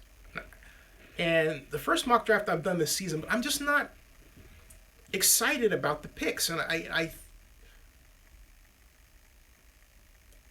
offensively. Defensively, yeah. But I think it's just that this whole idea of a defensive end going number one just rankles me. Something always happens. Maybe Myles Jarrett will not be the first defensive end to suck after his first or second year, right? Mario Williams had a good first year, but he wasn't good enough to change the Texans and lead them to a playoff. Okay? That will come close versus the year before. Jameis Winston nearly did that for the Bucs. Cam Newton has done that for the Panthers. And in his first year, nearly did it. Okay? Panthers had a suspect defense. It got better. But That's how you measure the value of the first pick in the first round of the draft, in my view, obviously. So, yeah. A lawsuit's going to happen? I don't know that a lawsuit is going to happen yet. I think at one point, Steve Macy. Welcome back, Steve. Thank you. Hey, I thought you were moderator. Wait a minute. We made you moderator, didn't we? Or is this the same Steve Macy? I think it is, right? Let's see here. Steve, weren't you moderator? Let me add moderator. Okay. Hey, does this say, Steve, you're now a moderator again as you were before. So whatever happened, I guess, I don't know what happened there, but you're now a moderator again. So now we got 5 moderators total signed up. Now, Dustin Scott says he's done with the NFL. Major League Soccer and Major League Baseball are getting my eyeballs and money. They're also less expensive. I think, for me, what about the NBA, though? And what about the NBA? And what about getting a WNBA team for Oakland? What about a Major League Soccer team for Oakland? Right? Oh, you had to make another account. Sorry, Steve, because I thought that I had permitted your other account before. I apologize. John Davis says, we need Dr. Death at the Oakland games. Yeah, he's out. Unless Mark Davis pays him. Golden State says Myles Garrett will be a cornerstone pick. And yes, welcome back, Steve. And again, please accept my deepest apologies for what happened there. Okay. Now, let's see here. Octavio says 2 night games in Oakland, Chiefs and Cowboys. Octavio, I thought the Chiefs were Thursday night, and was the Cowboys a night game? Did I misread that? Let me go back and check on that. Because I didn't see the Cowboys as... There's an asterisk. It's Sunday night. Oh, okay. It's a flex game. Good eye, Octavio. I missed that. It's a flex game. It's a flex game. So you know what? We're not being treated like the stepchildren we thought. We've got a Thursday night game and a Sunday night game, which is a flex. Okay? But Cowboys... Raiders Sunday night, yeah, that's a great matchup. That's a great matchup. Bernard, is there an application to become a moderator? Bernard, it takes constant watching, dedication, and not a track record of ever having done anything on the board that's disruptive in a negative way. Positive way, different story. In perfect Bay Area parlance, you can be disruptive in a positive way. Now, I ask. I'm not going to get that. That's, yeah, Airplane Booze has said it. Dr. Death has moved on. Now, let's see here. Did anybody watch the Las Vegas Stadium Authority meeting? Okay. Let me ask that question here.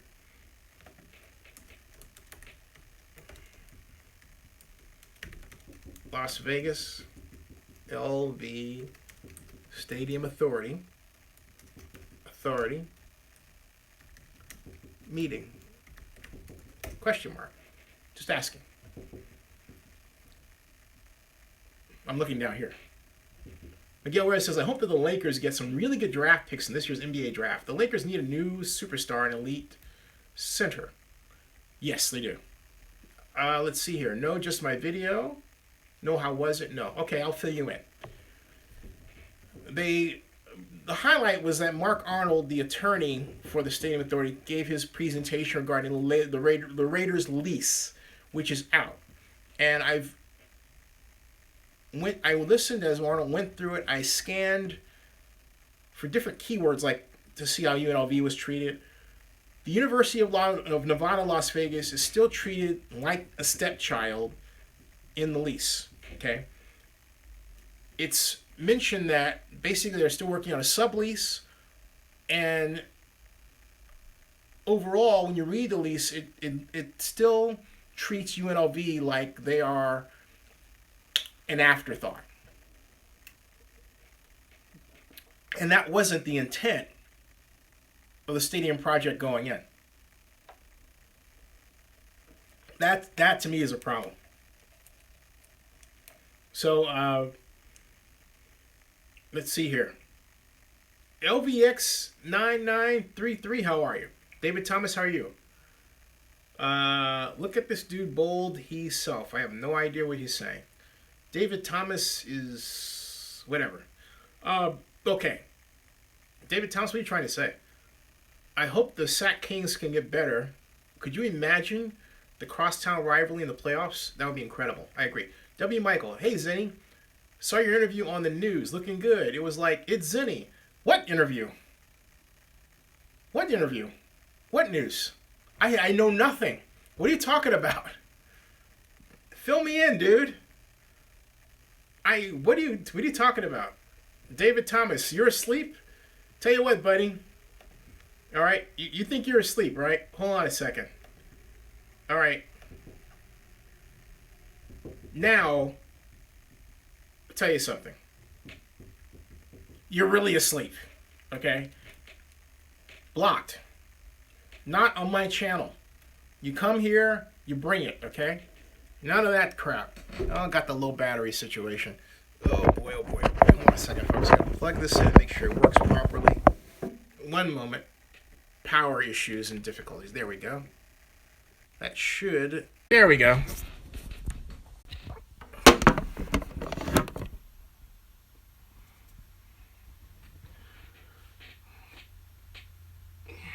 Okay, now we're back. That was really wild. I'm live. We're back again. All right. No. I didn't turn it off at all. It was something weird there that happened. Some perturbation that had to do with. Let me see what's going on here. I think it may have been. Now we're back. It may have been. Let me check the control room and see what's going on here. I think the control room. The control room says the stream status is good. Maybe at the time the stream status wasn't. I didn't get a message otherwise, but we're back. So, there. So I'm going back to the watch page. And that was odd. That was very odd, yeah. So, Henry Flores. Hey, Henry, how are you? Zennie, do you find the insult the Raiders will announce the draft pick in front of the welcome to Las Vegas sign? Well, it's on Saturday. Okay? So... Saturday is the last day of the draft. I don't find that action in and of itself. Keep in mind what I'm saying. In and of itself. Keep in mind what I'm saying. In and of itself to be insulting. What I find insulting is that Mark Bedane, the president of the Oakland Raiders, isn't saying, because of our status, we're going to have our annual draft day in Oakland, but in honor of our Las Vegas fans on the third day in the NFL draft, we're going to have a special event in front of the Las Vegas sign. Instead of giving the proper homage to the current home city, the place that gave them birth, gave birth to them, it's like we don't exist. That is what I have a problem with. And, I have to ask, I'm going to send this to Mark by email because I want him to. I'm going to do this right now because I have a question for Mark. And the question, let me send this to Mark Bedane via email first, so he can, make sure to see what I'm about to ask him and watch this great live stream. Okay, that is let's see here. That is, let's see here. Mark Bedane. Let's see. Super Bowl 50 live stream. Must watch. I'm putting must watch in an email to Mark. Much watch. Thanks, Zennie. Because I want him to see Stephanie at her best, okay? That's what I really wanted to do, okay? Now, that's what I want to do. Now, at this point, I hope Mark sees this. Now, in fact, I'm going to put this on Twitter and say, this part's for Bedane as a question. This part is for Mark. All right. For Mark Bedane. Raiders. Like that, okay? All right. Here's my question for you, Mark. Mark, why have you made the very obvious bad business decision to focus only in Las Vegas when you have a season here in Oakland coming up and you have fans that you want maintained?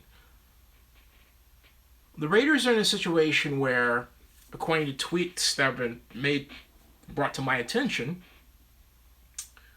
there are people in the higher areas of the stadium being asked if they want to move down and take lower tier seats. Well, there's a reason for that. What may be the reason? Well, let's take a guess. Is it bigger stadium? Nope. Is it reconfigured seats? Nope. Is it seagulls came along and dropped bird poop on the seats that's acidic and basically melted the front seats away and now you have to replace them? Nope. What is it then? Well, it's because the people that, some of them, are current owners of season tickets and lower seats have dumped their tickets. And thereby opening up the lower areas closer to the field for purchase. But if no one buys them, what does it mean? Well, it means you have an emptier stadium. Mark, you've already substantially raised the ticket prices for season tickets for the Raider games. First problem. But then you doubled down on that with this ill-advised Las Vegas move attempt. And now you're tripling down on the problem by, among other things, insulting Raider Nation by having or announcing an NFL draft event at Las Vegas, but not Oakland. Why is it that you seem intent on hammering down the net operating income of the Raiders, as it will undoubtedly appear after the end of this season? What's the purpose of that? And explain to me why you think that's a good business practice. That's my question to you, Mark. Out of respect. Just asking. There we go. Now. Okay. Let's see here. Oh, great. Yeah, let's see. Raiders, round 1, John Wersher, Washington. Round 2, Federico Pacheco. Hey, Federico, did you see the I showed your logo, all right? Oh, boy. Will the black hole be there? I don't know. I do not know. Let's see here. Barry Lee, Mr. Cooper, good to see you again. T. Cooper, how are you? The Raiders. Yes. Maniac 5900, how are you? How do I feel about the no rent? I'll tell you. This is how I feel. Okay. The issue of no rent came up as Mark Arnold, the attorney to the Las Vegas Stadium Authority, was reading through the lease. And the way it's structured is that the Raiders, as the lease is written now, are being allowed to use the $850 million, $900 million loan that they're getting from Bank of America, which is news, by the way. We have a picture that the loan from Bank of America is actually much bigger than $650 million. If the proceeds are $950, that means you're looking at a total one, well, you're looking at something over $1 billion. Total, all right? Woo! They're allowing the Raiders to use that as rent, which helps them use money to clear that debt. I mean, somewhat. How do I feel about it? Well, let me put it this way. When I said to Oakland Mayor Libby Schaaf that she should give the Raiders in the NFL the land, I said, look, you give them the land, you make them the private owners, because they're a private company, of the land. But in doing that, you get what? You get a property tax payer, a new one, because the Coliseum currently doesn't generate a property tax. Count that as the Raiders' rent. Done. That's all they're doing. Well, it's a variation of that. I think that's smart business. I have nothing against that, okay?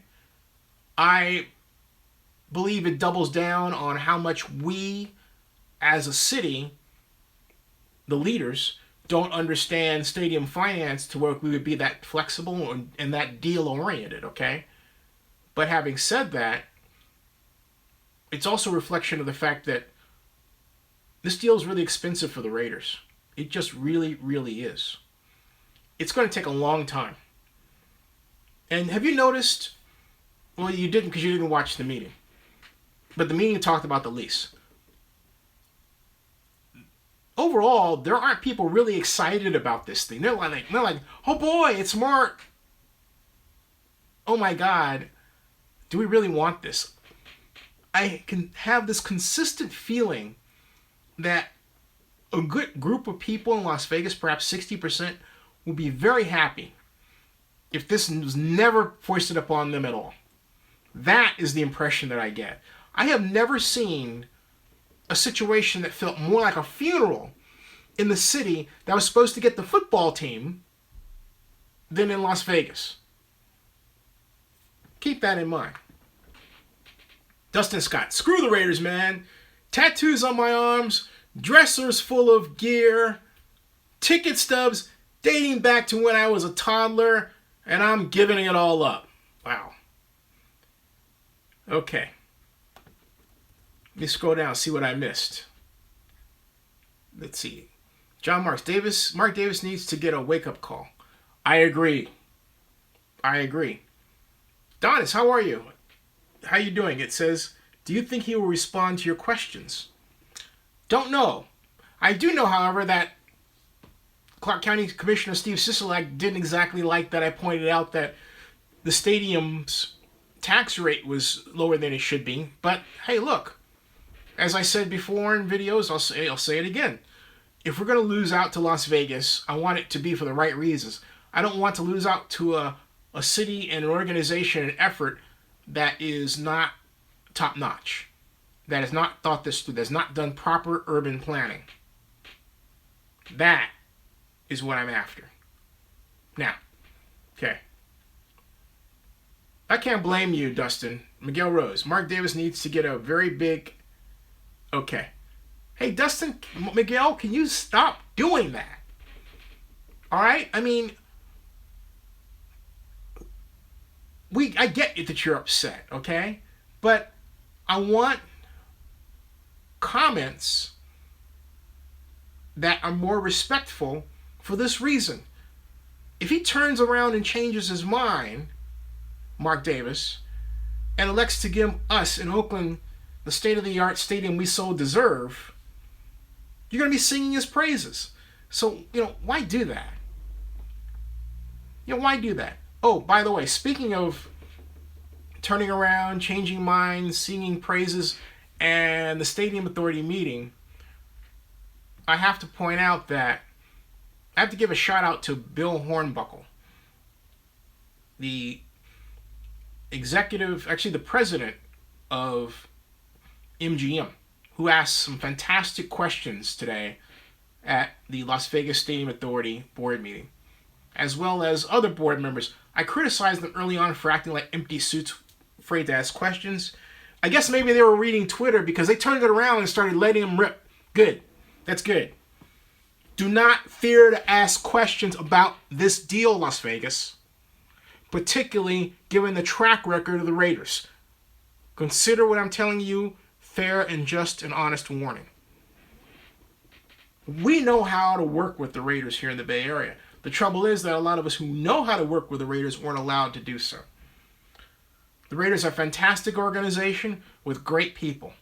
This situation has put a lot of people who are normally friends at loggerheads that should not be. It has left a lot of very talented people in sports, like Stephanie Martin, for example, on the sidelines. Although Stephanie had nothing to do with this issue and had a fantastic relationship with the Raiders. But that should not be. And Joe says, Zennie, can you give us a breakdown of the meeting today? I can, John. Yeah. The focus, first of all, it opened up with a resuscitation of the fact that the Stadium Authority owns the land and the Las Vegas Stadium that's being planned for the Raiders. That was powerfully stipulated. Okay. There was also some discussion regarding the budget that was approved and how it had to follow, and it does have to follow, generally agreed upon government budgeting guidelines. They then briefly mentioned, that Steve Hill briefly mentioned, the issue I was focused on, which is the revenue. And he rubber stamped, unknowingly, my revenue assertion. He said that there was $14.8 million that was expected to come in by the end of the fiscal year. Steve Hill, and he said divided by 4, that gives, and he said $3.7 million a month. But here's the thing: Steve did not subtract the $1 million that the Stadium Authority gets, bringing that total to $13,800,000 divided by 4.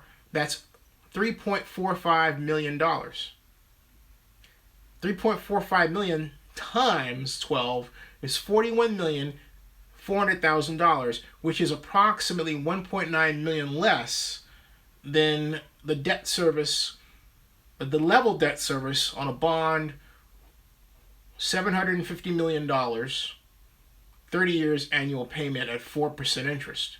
Now, here's the catch. No one ever asked what the debt service in the bond would be, and no one ever brought that part of what I was talking about up, and they should have. They should ask questions, as many as they can, about this, and not fear to ask them. Now, the meeting then turned to a discussion of the newest version of the stadium lease negotiations, the new document.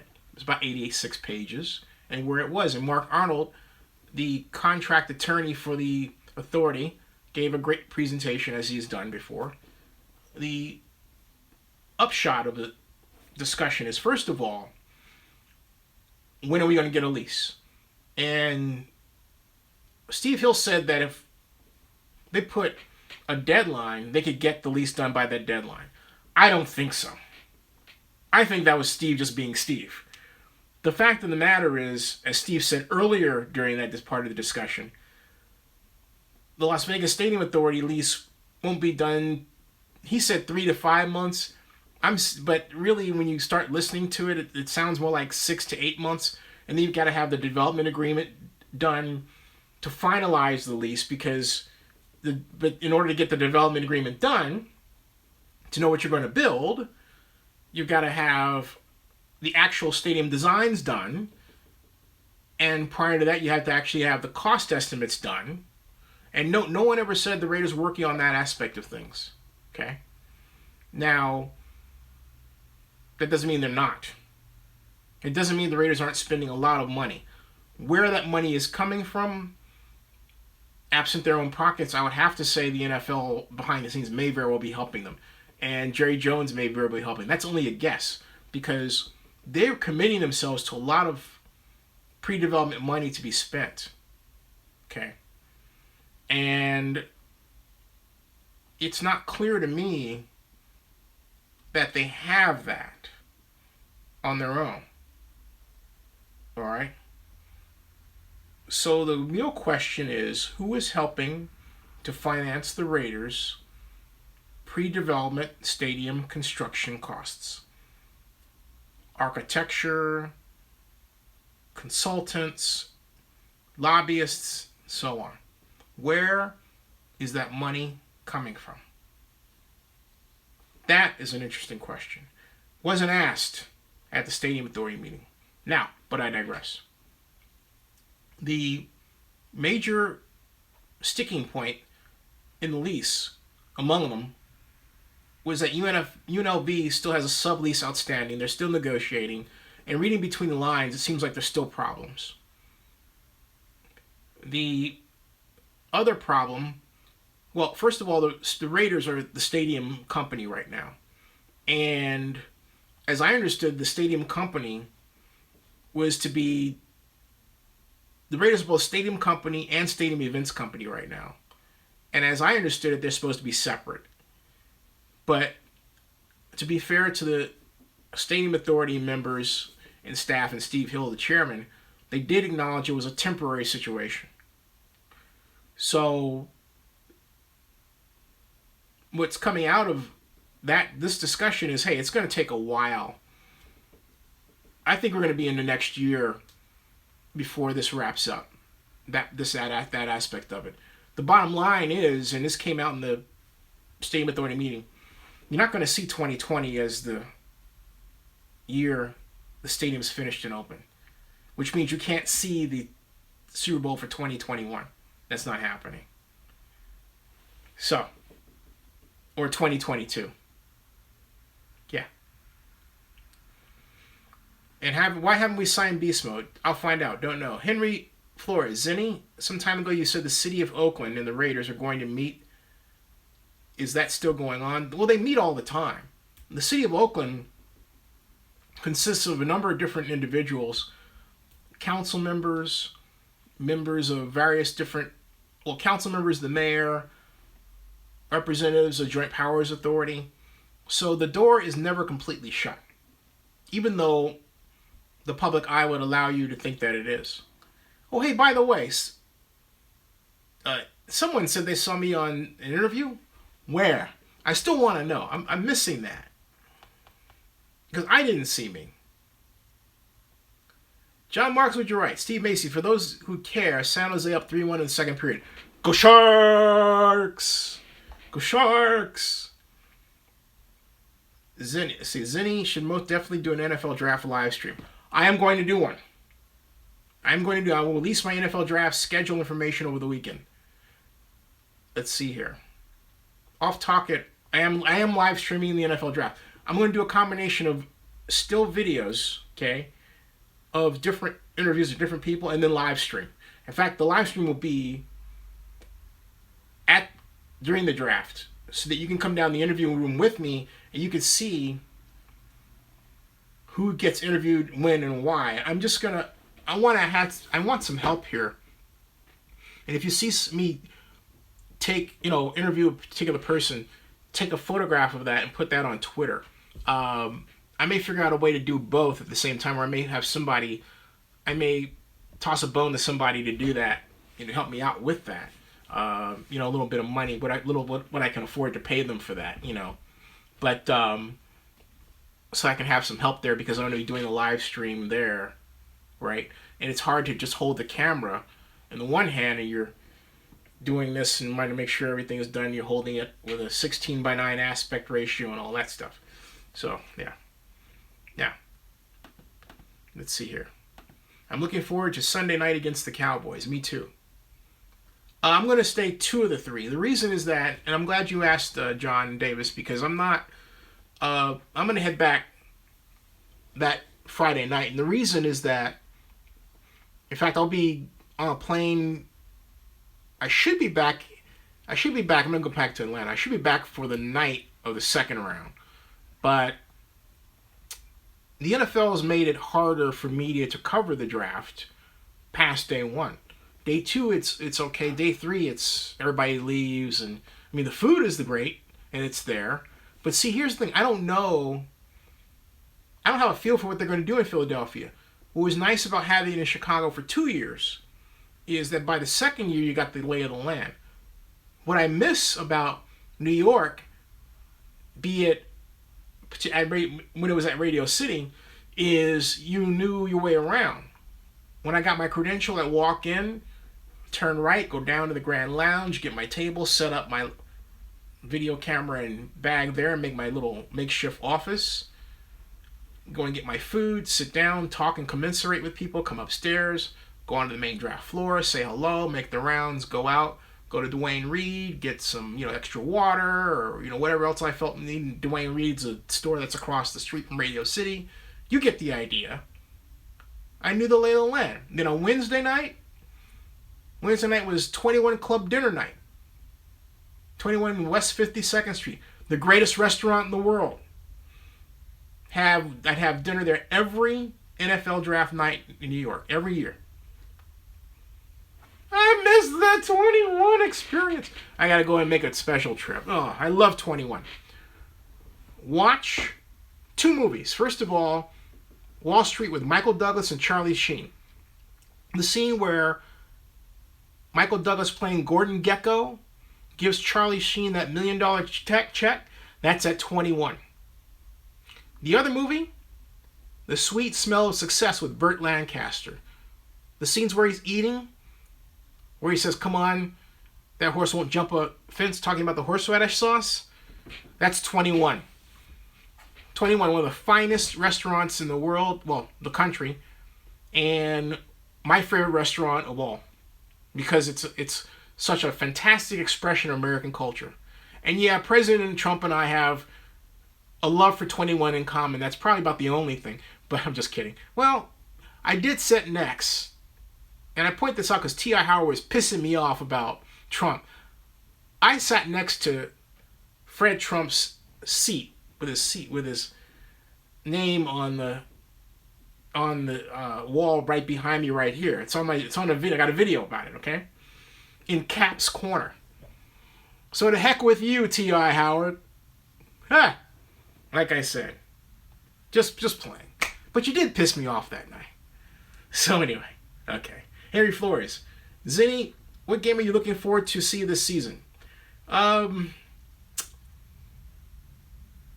The one featuring the lawsuit? Just kidding.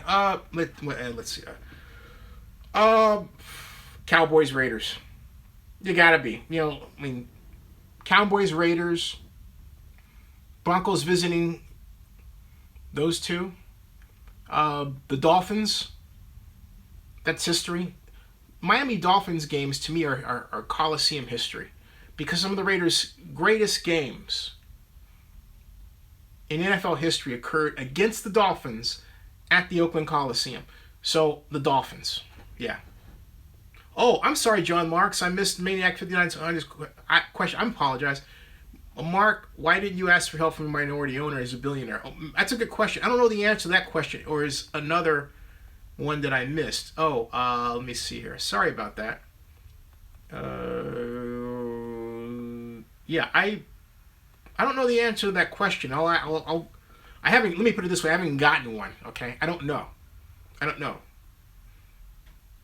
And let's see here. As far as beast mode and what happened, let me see if there's any updates on Marshawn Lynch. Let's see here. Moderators, you have my permission to block at will because I'm too busy doing this and ranting to pay attention to that. And sometimes people want to take me off my game anyway. Heck with them. Off with their heads. Marie Antoinette style. Now, at any rate. I mean, heck, they always come back and make a new account anyway, right? Now, let's see here. Oh, hey, wait a minute. We have Federico Pacheco's logo design for the Raiders. Take a look, folks. Take a look. You are going to like this. There it is. Ta-da! See that? There it is, folks. There it is. Take a look. My vision for the future Oakland Raiders logo and design. I hope you enjoy it. Let me know what you think about my updates. What do you think? What do you think? That's his idea. That's his idea. What do you think, folks? I like it. He's got the name designs, different, modern. This is the classic one. This is more in keeping for the 21st century. But there's some subtleties here. For example, look at the handles. See that? I mean, look here. They've got padding on them. See that? I like it. Hey, Federico, did you share this with the Raiders at all? Did you share this with the Raiders at all? Did you get a reaction? Curious. I like it. Nice. Nice. Nice logo. Curious to know what the reaction was, if you got one. Rick Rice says, gotta say true, don't change it. I like the logo. And Dustin says, I'm sorry I can't front. I hope that Coliseum is empty this year. These casts have ripped my heart out with this stuff. No, I understand. It's, chrome helmets, I'm for that. Luis Castillo, Zennie, in your opinion, should we sign Beast Mode to try to get McCaffrey and McDraft? I'm all for getting both. I don't see them as either or. I see them as complementary, okay? Yeah. I also like 6 YouTube. Jade Smith has 6 YouTube accounts. There we go. I like it. I like it. Okay, now, would anyone from the NFL ever come on here as a guest? Well, Steve Macy, Stephanie represents the league in a sense. Well, actually, she does. The neat aspect of being a person who's produced the Super Bowl like her or formed a Super Bowl bid like me and her is that you're a permanent part of what's called the NFL family. And so when you are in the roles that we have been in, you are asked to basically be a custodian of the NFL's key event brand, the Super Bowl. Now, having said that, I'll say this. That's not what you mean. You mean, could I get a person on like Peter O'Reilly, the current Super Bowl head? Yeah, I can.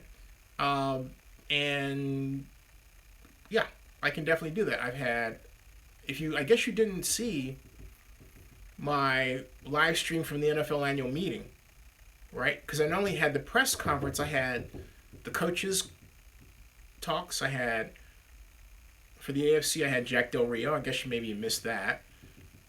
And then I had Dirk Carter from the Buccaneers. Then went over to Dan Quinn from the Falcons table.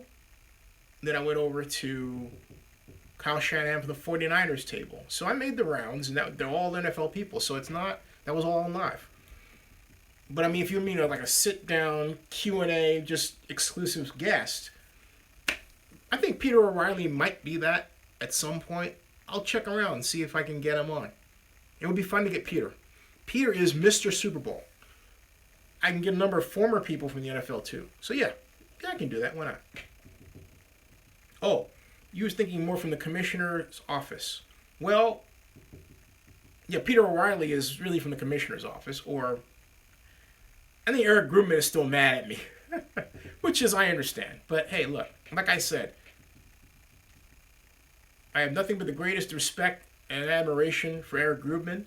I simply disagree with how this was handled. But on the other hand, given the nature of things, that's about the best outcome you can ask for. But I think overall, overall, he was put in a tough situation. No question about it. No question about it. And not only that, the door is not shut. The door's not shut on this, folks. I'm not willing to cry uncle just yet, personally. Just given the way this deal is structured, it just still looks awful. Sorry, it just does. Yeah. Oh, you think Weish would from the NFL Network? I'd love to have him on. Steve Macy said when you asked him that question about debt ratio, his face was priceless. But I wasn't kidding. I was serious. Which I guess made it all the more worse, right? Oh my God. Bernard543, how much does Janikowski have left in the tank, Zennie? I'd give him another 4 years. Federico, I'll ask for the 2 tickets. Kid Rock, I'll let you know. Thank you. Kid Rock, a great kid of Detroit. Yeah, Eric does have a thin skin. He does. Then some would say that on occasion, so do I. But I digress. At any rate, Maniac 5900. What about the Bay Area market? Will it take a big hit when they leave? It'll take a hit in terms of our cultural whole. Yeah. It'll take a hit in terms of not being able, or people not being able to string together different incomes to make ends meet in a tough market. Yeah. It'll take a hit in terms of not providing those job opportunities, or less of them, for people who are not tech oriented. Not everybody either wants to work in the tech industry, or for that matter has the skills to do so. Why force it on them? That's the worst part about all this. Do you think Marshawn Lynch will be signed with the Raiders? I do. John Mark says, man from UNCLE.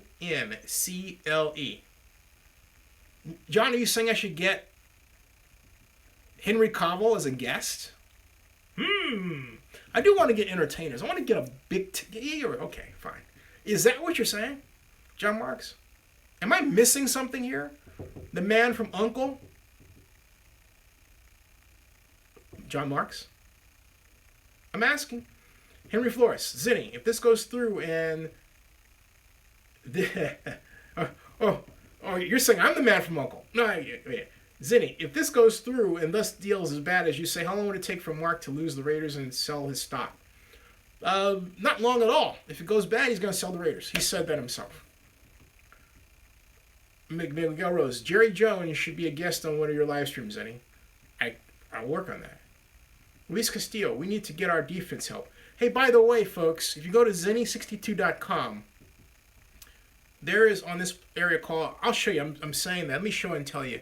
Let me tell you the newest change I made to the blog. I'm very proud of this. Ever-changing blog aggregator. Take a look at this, folks. This is the grand and glorious Zennie62 blog. That's Mark Bedane there. But if you go over, it's Zennie62blog.com or Zennie62 blog, right? Now, if you want to, again, this is a plug for my client. If you have your next event here, click there, right? Mirror Corp. But then, live, click on this, okay? See that? Like so. And you go back and you wait, and voila! Zennie62 YouTube live stream guest event schedule, okay? But you can also watch the live stream here. All you have to do is go here, right? And you just go down, and all you got to do is press this like so, right? And you press on it like that, okay? And you press on it and nothing happens. That's interesting. Something's supposed to happen. I don't know why it says live stream offline, because it's not offline. Are we offline? I'll have to fix that. That's interesting. It says it's active. It says live stream offline. Oh, I know. I'll fix that. I know what's going on. Okay. I'm glad I saw that, because it's not really offline, folks. But at any rate, the whole point is, in fact, to prove that it's not offline, what you do here is it'll be online. I'll have to work on that. But at any rate, this is the page. It announces the schedule. So we heard Stephanie Martin here, right? You saw Jim Thomas and Rick Saratella. And if you want to watch the past live streams, all you have to do is go and you can click on like Jim Thomas here, and it opens up, and voila, there's the old live stream, the past one. Okay, so that's my newest edition. I'm very proud of that. I'll fix this part because it's supposed to be. I know what's happening there, and I know the mistake I made, and I'll fix that. Just a code fix away. But I am overall proud of that, and I want you to do that. Always try and figure out new ways, and by the draft, it'll be fixed because I'll fix that later tonight. Now, okay. If you fail the drug test, why we take them? Until next time, peace, good luck, God bless, good night from Salinas. Good night from Salinas. Thank you. Jackie Smith, how come you don't use Squarespace for your site? Oh, because I have nothing against Squarespace, but I have had the best success. Well, let me put it this way: WordPress is more widely used than Squarespace.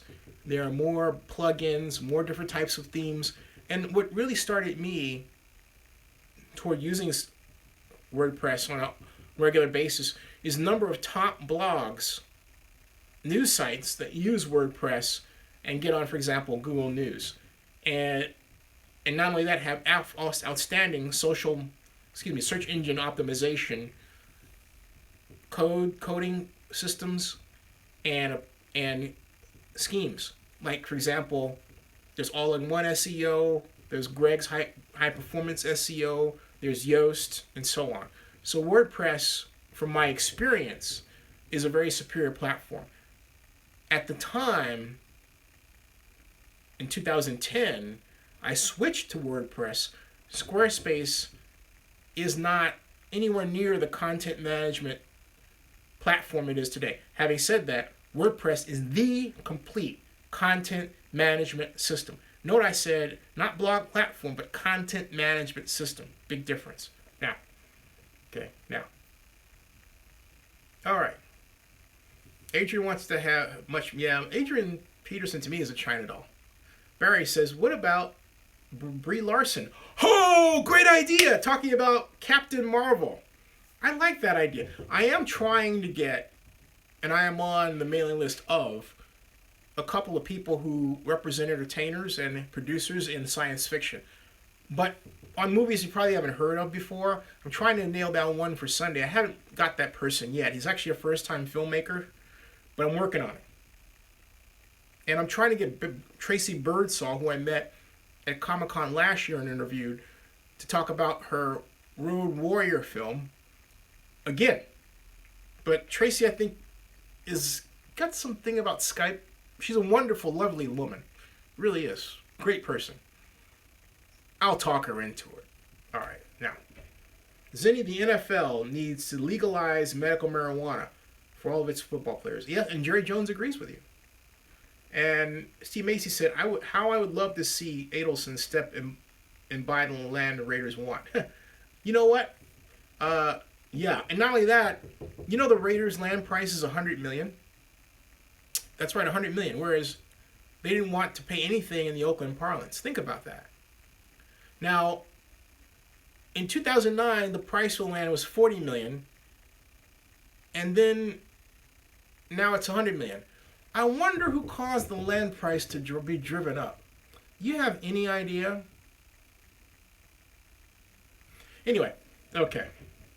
Yeah, $100 million. John Davis. Foster told NFL.com he thinks the issue is a result of food poisoning and prescribed medication to help hydration. Wow. Go Cubs says, I did miss a lot. Yeah, you did. You did. So, Barry Lee, no ideas any. Jay Smith, Trump needs to sign a law into Congress to allow marijuana oversight by the states and allow banks to operate with marijuana power growers. Hey, I want to give President Trump a shout out. You know, it'd be great to get President Obama on here and talk about sports. Another idea. Now, I want to give President Trump a shout out for his press conference today on his executive order regarding steel. Because my thesis at Berkeley was titled The Theory of Decline, the American Institution in the World Economy. I wrote it in 1987, and it posited a United States that was indeed suffering an increased, yet at a dramatically decreased rate, gross domestic product because of international competition, along the way decimated by the dumping of products as the Japanese did with us in steel in 1984. Dumping is when you sell a product at below the cost it took you to make it. That's dumping. We have been decimated by dumping practices over the past 35 years, 40 really. So yeah, I'm very happy he did that. That was an outstanding move. Now, what he needs to do, the president, is institute a subsidy system, not a tax credit system, but a system that subsidizes American industry. Why? Because, look, when I started my sports business simulations company, I was faced with hiring a telemarketing firm in Illinois versus one in India. I decided to do neither, mainly because I really wanted to buy American, but I couldn't afford $1,000 a month. India was like 1/10 of that, $100 per month, but I didn't quite know what I was going to be getting, and I felt guilty. And I figured out another way to do everything else at the time. But if American industry is subsidized, then the American manufacturer, the American service provider can say, hey, look, I can offer you $400, $500 a month and still pay my employees better than living wage. That's the situation we need to be in. Because otherwise, we're going to wreck our American economy's lifestyle little by little. I'm telling you, it's already happening with all the stress that people are under and these drug overdose problems and everything that really should not be a staple in American culture at all. Just saying. Bill O'Reilly on my show. Great idea. Great idea. The new no spin zone. A different spin. It's a great idea. Rob Warrior 598, The Beast. What are your thoughts on Marshawn Lynch going to the Raiders? I think it's great to have a bammer, but I think we need to follow it up with a slasher, and that slasher would be Christian McCaffrey.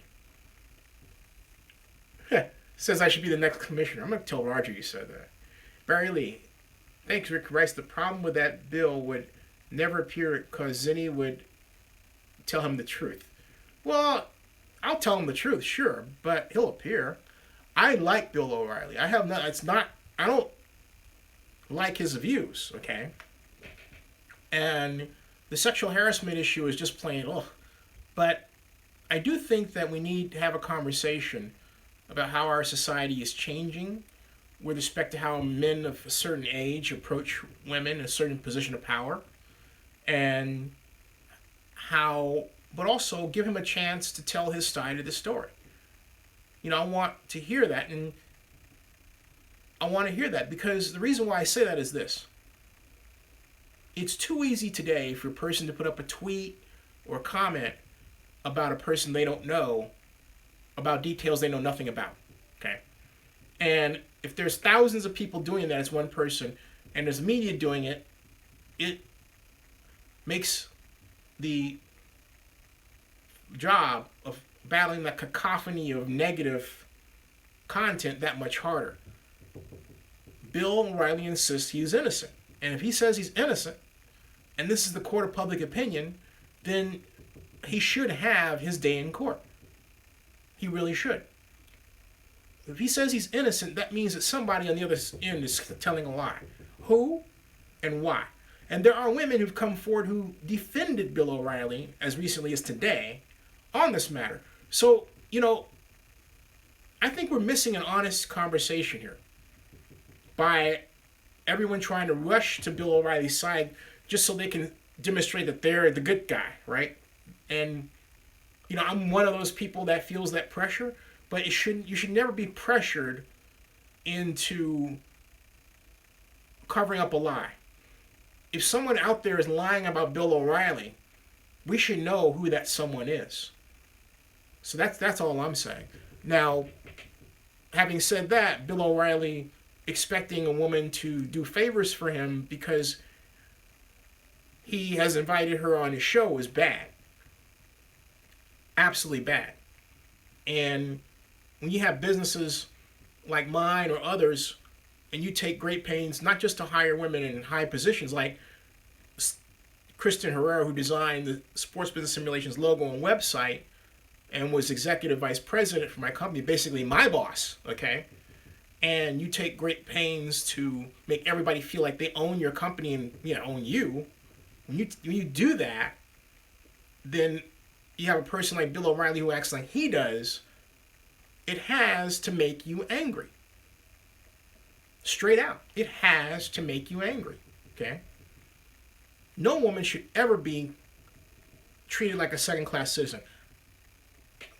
And women growing up should never put themselves in roles where they're second-class citizens to get something and then turn around and point at the person who they had make them a second-class citizen just because that person didn't continue with whatever it was they wanted, or whatever sinister motivation they had. That's got to be called out as well. My point is, there are few real angels in these situations, but we don't want to deal with that truth. And we've got to, because it's going to wreck us in terms of understanding, who the good person really is and who the bad person really is. But more to the point, dealing with the truth that we are all trying to be good people, but because of the way we don't communicate, particularly as men and women today, there's a lot that gets disconnected. All right? I remember there was a book called Men Are From Mars and Women Are From Venus that I thought really hit the mark. And that was when it seemed like men and women were really interested in having great conversations and getting along. But now you have, at least from a pop culture standpoint, women with women and some men with men.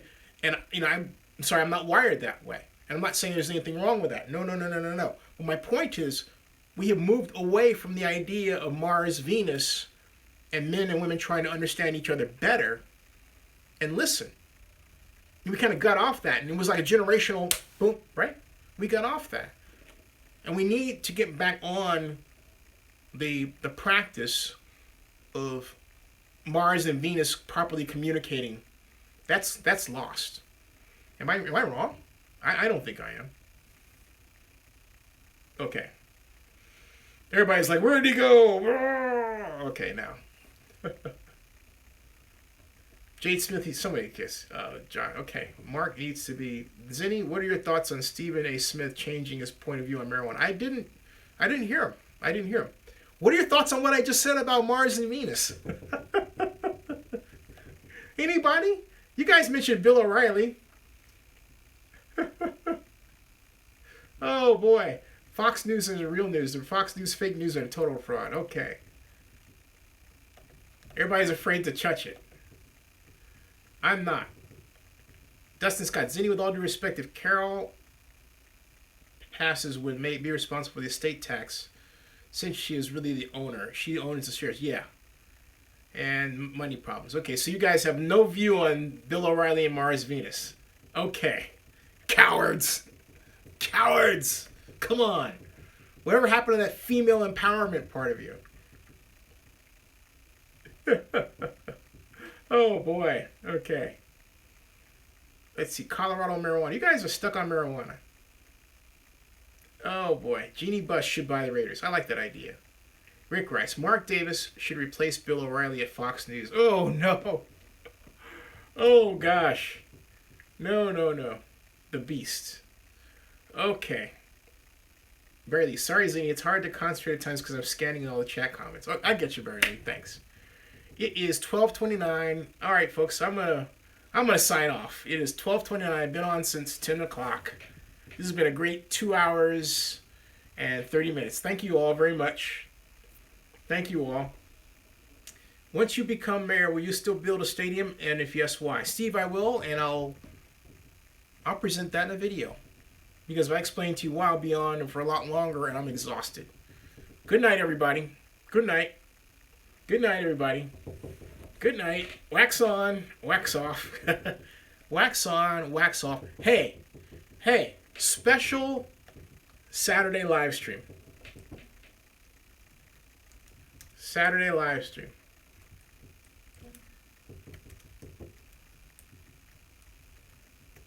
Special Saturday live stream with my guest. My guest is Tika Thomas, startup entrepreneur. This is a entrepreneur. This is a business one. Entrepreneur. So, and then we're going to talk NFL draft. So we're going to talk Tika Thomas. He's actually a sponsor too. So this is a sponsor obligation. But Tika has a great product I want you to know about. It's a kind of a mini backpack called Vrypack. And I've known him for years. But we're going to talk about the joys and pains of starting your own business and getting your product out to market. So a different take, but you would say, where's the NFL tie-in? Well, sometimes there isn't, but in this case, there happens to be one, because I'm going to talk to you about how to present your idea to the NFL and how to work with the NFL as well. So that's the first hour. With my buddy Tika Thomas, we're going to talk about his new product and getting started with your own startup business and doing business with the NFL and in sports. So you got to watch out for that one. That's Saturday night, 7 o'clock. Going from 7 till 9 o'clock, okay? 2-hour show. First hour with Tika. The last hour, NFL draft talk. And on Sunday, I'll present the mock draft. My mock draft. My only one. All right. What time this Saturday? 7 p.m. Okay, here it is. Saturday. It's going to be early. Saturday, because I know people like to go out Saturday night, right? Saturday night, 7 p.m. Eastern. 7 p.m. Eastern, which is 4 p.m. Central. Okay? So 4 p.m. Central. So it's early. 4 p.m. Did I say Central? I meant Pacific. Sorry. PST. Sorry about that. Tika Thomas, startup entrepreneur. All right, it's 12:32. Good night, everybody. Good night. Good night. Good night. Good night, everybody. Good night, everybody. Good night. One love, one nation. Thank you, Zinsters. Thank you, moderators. Thank you, Barry Lee, John Marks, Golden State Raider, Mr. Richardson didn't see you tonight, Steve Macy, thank you, everybody else. Thank you. Thank you. And remember, check out Stephanie Martin's book, Big Game on the Super Bowl. Planning. Check it out. Fantastic, fantastic, fantastic. Big Game, Bigger Problems. It's biggamebiggerproblems.com. Let me make sure I've got that right before I sign off here. I want to make absolutely certain. Whoops. Well, let's see. Cancel. Let's see. Big games. Let's see. Big game. BigGameBiggerImpact.com. Sorry about that. Big Game. BigGameBiggerImpact.com. Again, Stephanie Martin's book, Big Game. HTTP www. Well, it's not www. It's just HTTP. Big Game. Bigger Impact.com. There we go. Does that work? Did I get it right? Hey, I did it right. BigGameBiggerImpact.com. Check it out, folks. Check it out. Thank you. Thank you, everybody. Good night. Good night. This is officially good night and good luck. And thank you.